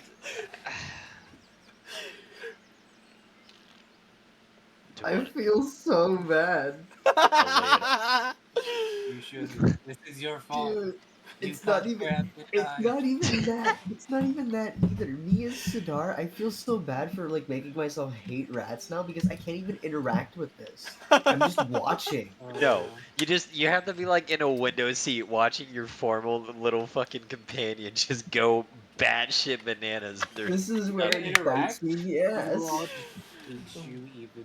Yeah, and if you do anything, Yeah. you'll just make it worse, which will I make know. That's everyone why I'm hate like, you I even can't. more. Dude, oh my god, it's so bad.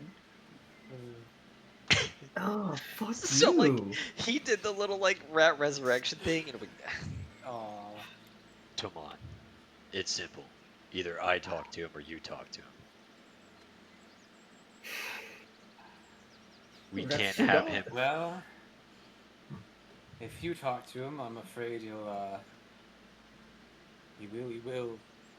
break down.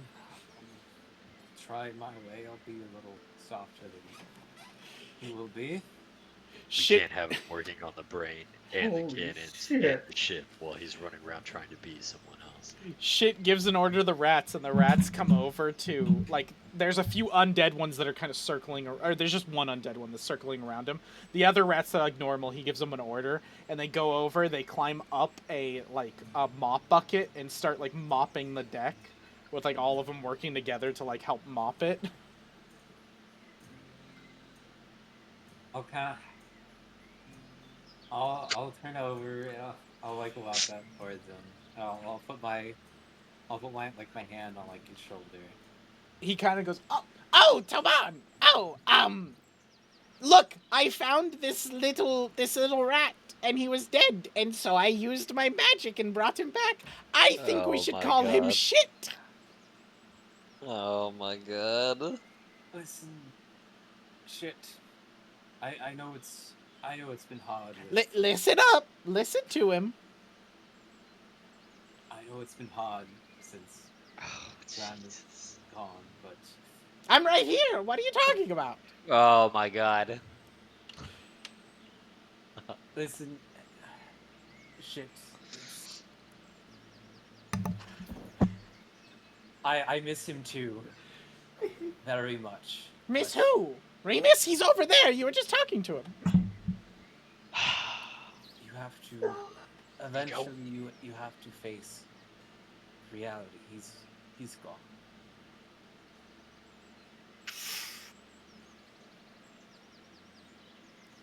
I'm gonna roll for this. No, the Oh, secret no. roll. This is a girl. Oh god. Oh, this-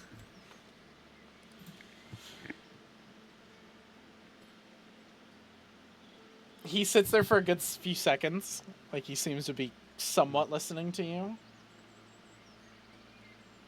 And then he looks at you and he goes, "You're bad! You don't know!" And he rips off all of his clothes and he runs off. And he's now in like his regular like shit clothes.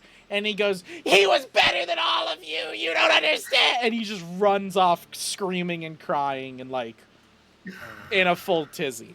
And you can see him like go below deck and he like obviously he's going to like Graham/his room. Yeah.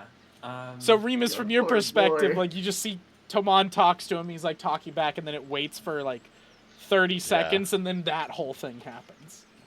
Remus just walks up and he goes, "That could have gone worse." I don't think it could. It's... Everybody measures pain in their own time. At least he didn't say, "I'm Graham," as he ran down the stairs. At least he understands how things are.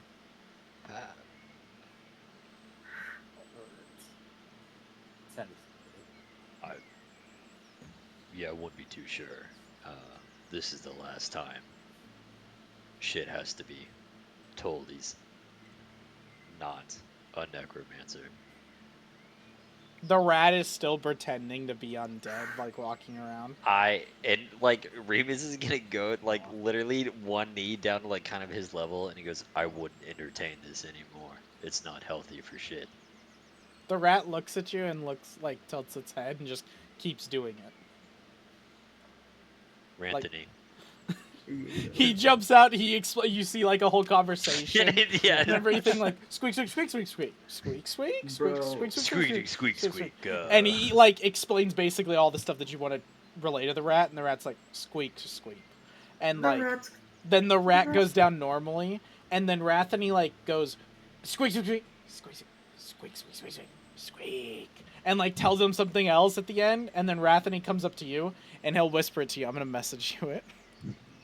Bro, the rats are gonna do a fucking, like, fuck is it, not an interrogation, oh god. This is how I win shit back to sanity, is I use the rats himself to be like, "You're not Graham, dude. Like, you need to let this be." Intervention. The rats are gonna have an intervention. Holy shit. Oh my god. Yeah. Rat therapist. There you go. He basically explains to you that. Yeah. He basically explains to you that. So then at that moment, So what do y'all want to do? I know I've Well, been doing this quite a lot, but I do have one conversation with Lilith and Edgar. Okay. Sadar, are you gonna do anything? Because you haven't done a lot this session, so I want to give you the option. Yes, I Sadar. don't know what to do at the moment. I'd probably just help the captain. Okay. Keep the rats out of the cockpit. You could try to get over the rat fear. Okay, so you're you're How messing. do I do that? You're sitting there with the You do captain. not understand. So you're sitting there with the captain. You're working with him. You're like talking to him. Small chat. He actually really likes you. Like he sees you as a friend because you saved him. He has no inkling of who Graham was. He has no like hate on you or anything. So he sees you along with the other two, and like he's kind of like asking you some like low term questions of like why do they treat you like shit, and you're like, I don't know, and like just small talk like that and everything. And then while he's talking, he like talks with his hands, and so his hand flies right up to your face, like right next to your face, and there's just a rat on it, and like Rian is looking right at you, and he goes like this and he goes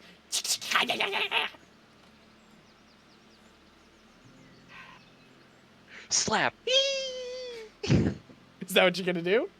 That's where my brain went to right away. Why don't you go ahead and roll me a will save? And Oh my god. you don't have to do this, but you could essentially a normal DC at this point would be about 25. So if you want to do this, you could be like, I'm gonna roll a will save. If I fail, I slap the shit out of him. Nat 20, baby. There you go. So you hold in the fear as he's like doing all this shit to you and everything, and then the captain realizes and goes, "Oh!" And he like throws, like not throws, but he like gets the rat like off of his hand. He's like, "Oh, what the fuck!" And he like gets him off. He's like, "Go back to your master. Go back to the Just thing." like, kick him out the door. Yeah, and he like goes and runs off and everything. For the audience at home, the rat Rathany told Rian to go fuck with Sidar. Oh, nice. That was the last nice, little bit. Nice. Nice. Very unfortunate. Well, And you wasted we'll work on your that, buddy. natural 20 on not slapping the shit out of a rat. That's my second roll, by the way. So yeah, but I would say Not you get complaining, really just good friends with the captain. And so Captain Hemingway, Captain Tallard Hemingway, will explain to you, like, in some of the small talk, he'll be like, oh, have you ever been to Florence? And you'd be like, no. And he's like, oh, it's a gorgeous city. Kind of gives you the lay of the land, so you kind of understand where you're coming in. He explains that the city of Florence used to, which you do kind of know this, but for your players, Yeah. it used to be a city, or it used to be a grand city. It used to be the capital of the nation of Sultan. And Soldan. Soldan was this huge militaristic empire that during the first Runic Wars, the Deadly Five came there, and to do a shrine and a big powerful thing for their gods, they destroyed the entire continent that Soldan was on, which was the continent of Florence, named after the massive city in the middle. The continent was destroyed. The people that were all scattered across, like the traders and everything that called that their home, didn't have a place. After the Runic Wars and everything, Galen gave them a island off the coast that they could live in that was their own nation that Galen would protect. Galen then wanted to take them into the fold to make it easier. They're like, listen, we're giving you a lot of trade, a lot of shit. It'd just be easier if you came into the fold. They were like, hell no. And the leader of the magic school there, Grisha, decided to work with other mages, gather them together in Florence, and lift the physical city and the island out of the water and into the air and have it float and fly. And he explains to you that while he's been on Florence a lot, he understands a simple thing that he's learned from a few people, that if there was ever an event like this with the brains and all the shit, like world ending, Florence would disappear. And it would go to save itself into a pocket dimension to hide away. So because of that, only a few travelers are able to get in there and know the right places to look and the right places to go. So that's where he's taking you guys, is to one of the spots where the pocket dimension could have a tear. And it's essentially like, they don't go into like a full pocket dimension separate, but they like basically hide out in a seam between the material plane and the other planes. You are aware of this, Cap. Oh, yes, I've heard many tales of it. I'm assuming it's true. We're gonna go check it out, see the validity. Well, I mean, if you've been there before, I guess I can only trust your word, so we'll see. Technically, I've never been to this specific spot before, but I've been to the city. So I'll do my best. We'll see. All right. Not worried. I'm good. Not residual fear from what happened before either, but I'm good. Yes, the shit, I believe is his name. Oh, the kobold? Yes, he called himself Graham as well, so I don't know whether that's his name or whether it's shit or whatever, but everybody here seems to call him shit, so I'm assuming that's his nickname and his real name's Graham or something. My god. No. That's what I've heard, but frankly, I'm unsure. Yeah, he brought all the rats. I wasn't a huge fan of them, but to be fair, none of my men have to climb up to the masts anymore. So I like that. It's been good on the men like that. And the rats have mostly stayed out of people's way. Yes, mostly. But he is an energetic. Oh, he's batshit crazy. He's probably one of the most insane types of people I've ever seen. He had an airship lodged into the earth for some reason. And you're driving it? Yeah, which is kind of scary as I think about it. I don't even know if this thing's gonna work for a few more hours. Hey, we're going to an unfamiliar place. Let's keep thinking about it. Yes, you bring up a good point. Well, straight on. Hoorah! Yeah. Taman, what are you doing? Okay. I was going to track down shit to his room. Okay. And You can hear him try before to you even get follow there because his room Yeah. is the bottom, the Oh my deepest God. part, and he is full on bawling in there. You kind of get up and like put your ear to the door, and he's just like, oh, he's Graham, he's dead, and he's just like full on like. Do I leave a be, or do I try to wake up or sleep up? Hell yeah, you do. He's already mentally broken. You can't go down from here, baby. It's If only you're up. needing some push, as he's Yeah. like sniffling, coming out of it a little bit, he goes, "It's okay. It's okay. You're here, Graham. You're always here with me." Oh my god! So I'll lightly knock on the door, and then I'm just gonna open it and go in. You lightly knock and you open the door, and you see him sitting on the bed with a rat skull. Not a small one. One big enough No. for Graham.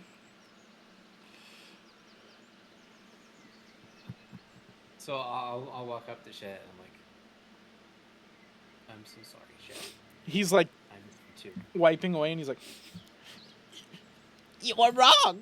He's not dead. He's right here. He's talking and he says things and he talks. He's not dead." I'm just gonna like bring him in to a hug. And just gonna be like, there it is. Okay, I'm here.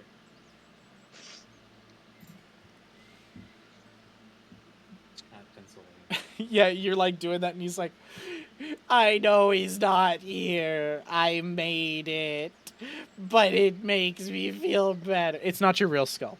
Okay. He wouldn't have desecrated your body. He made the skull. As you look at it better, it looks like he like kind of carved it out of wood, but he did a really good job. Like he's a tinkerer. He's an artificer. And he's like, "I made it because I didn't want him to be gone. He's gone, and he's just full on just rambling, just crying, like sad and everything.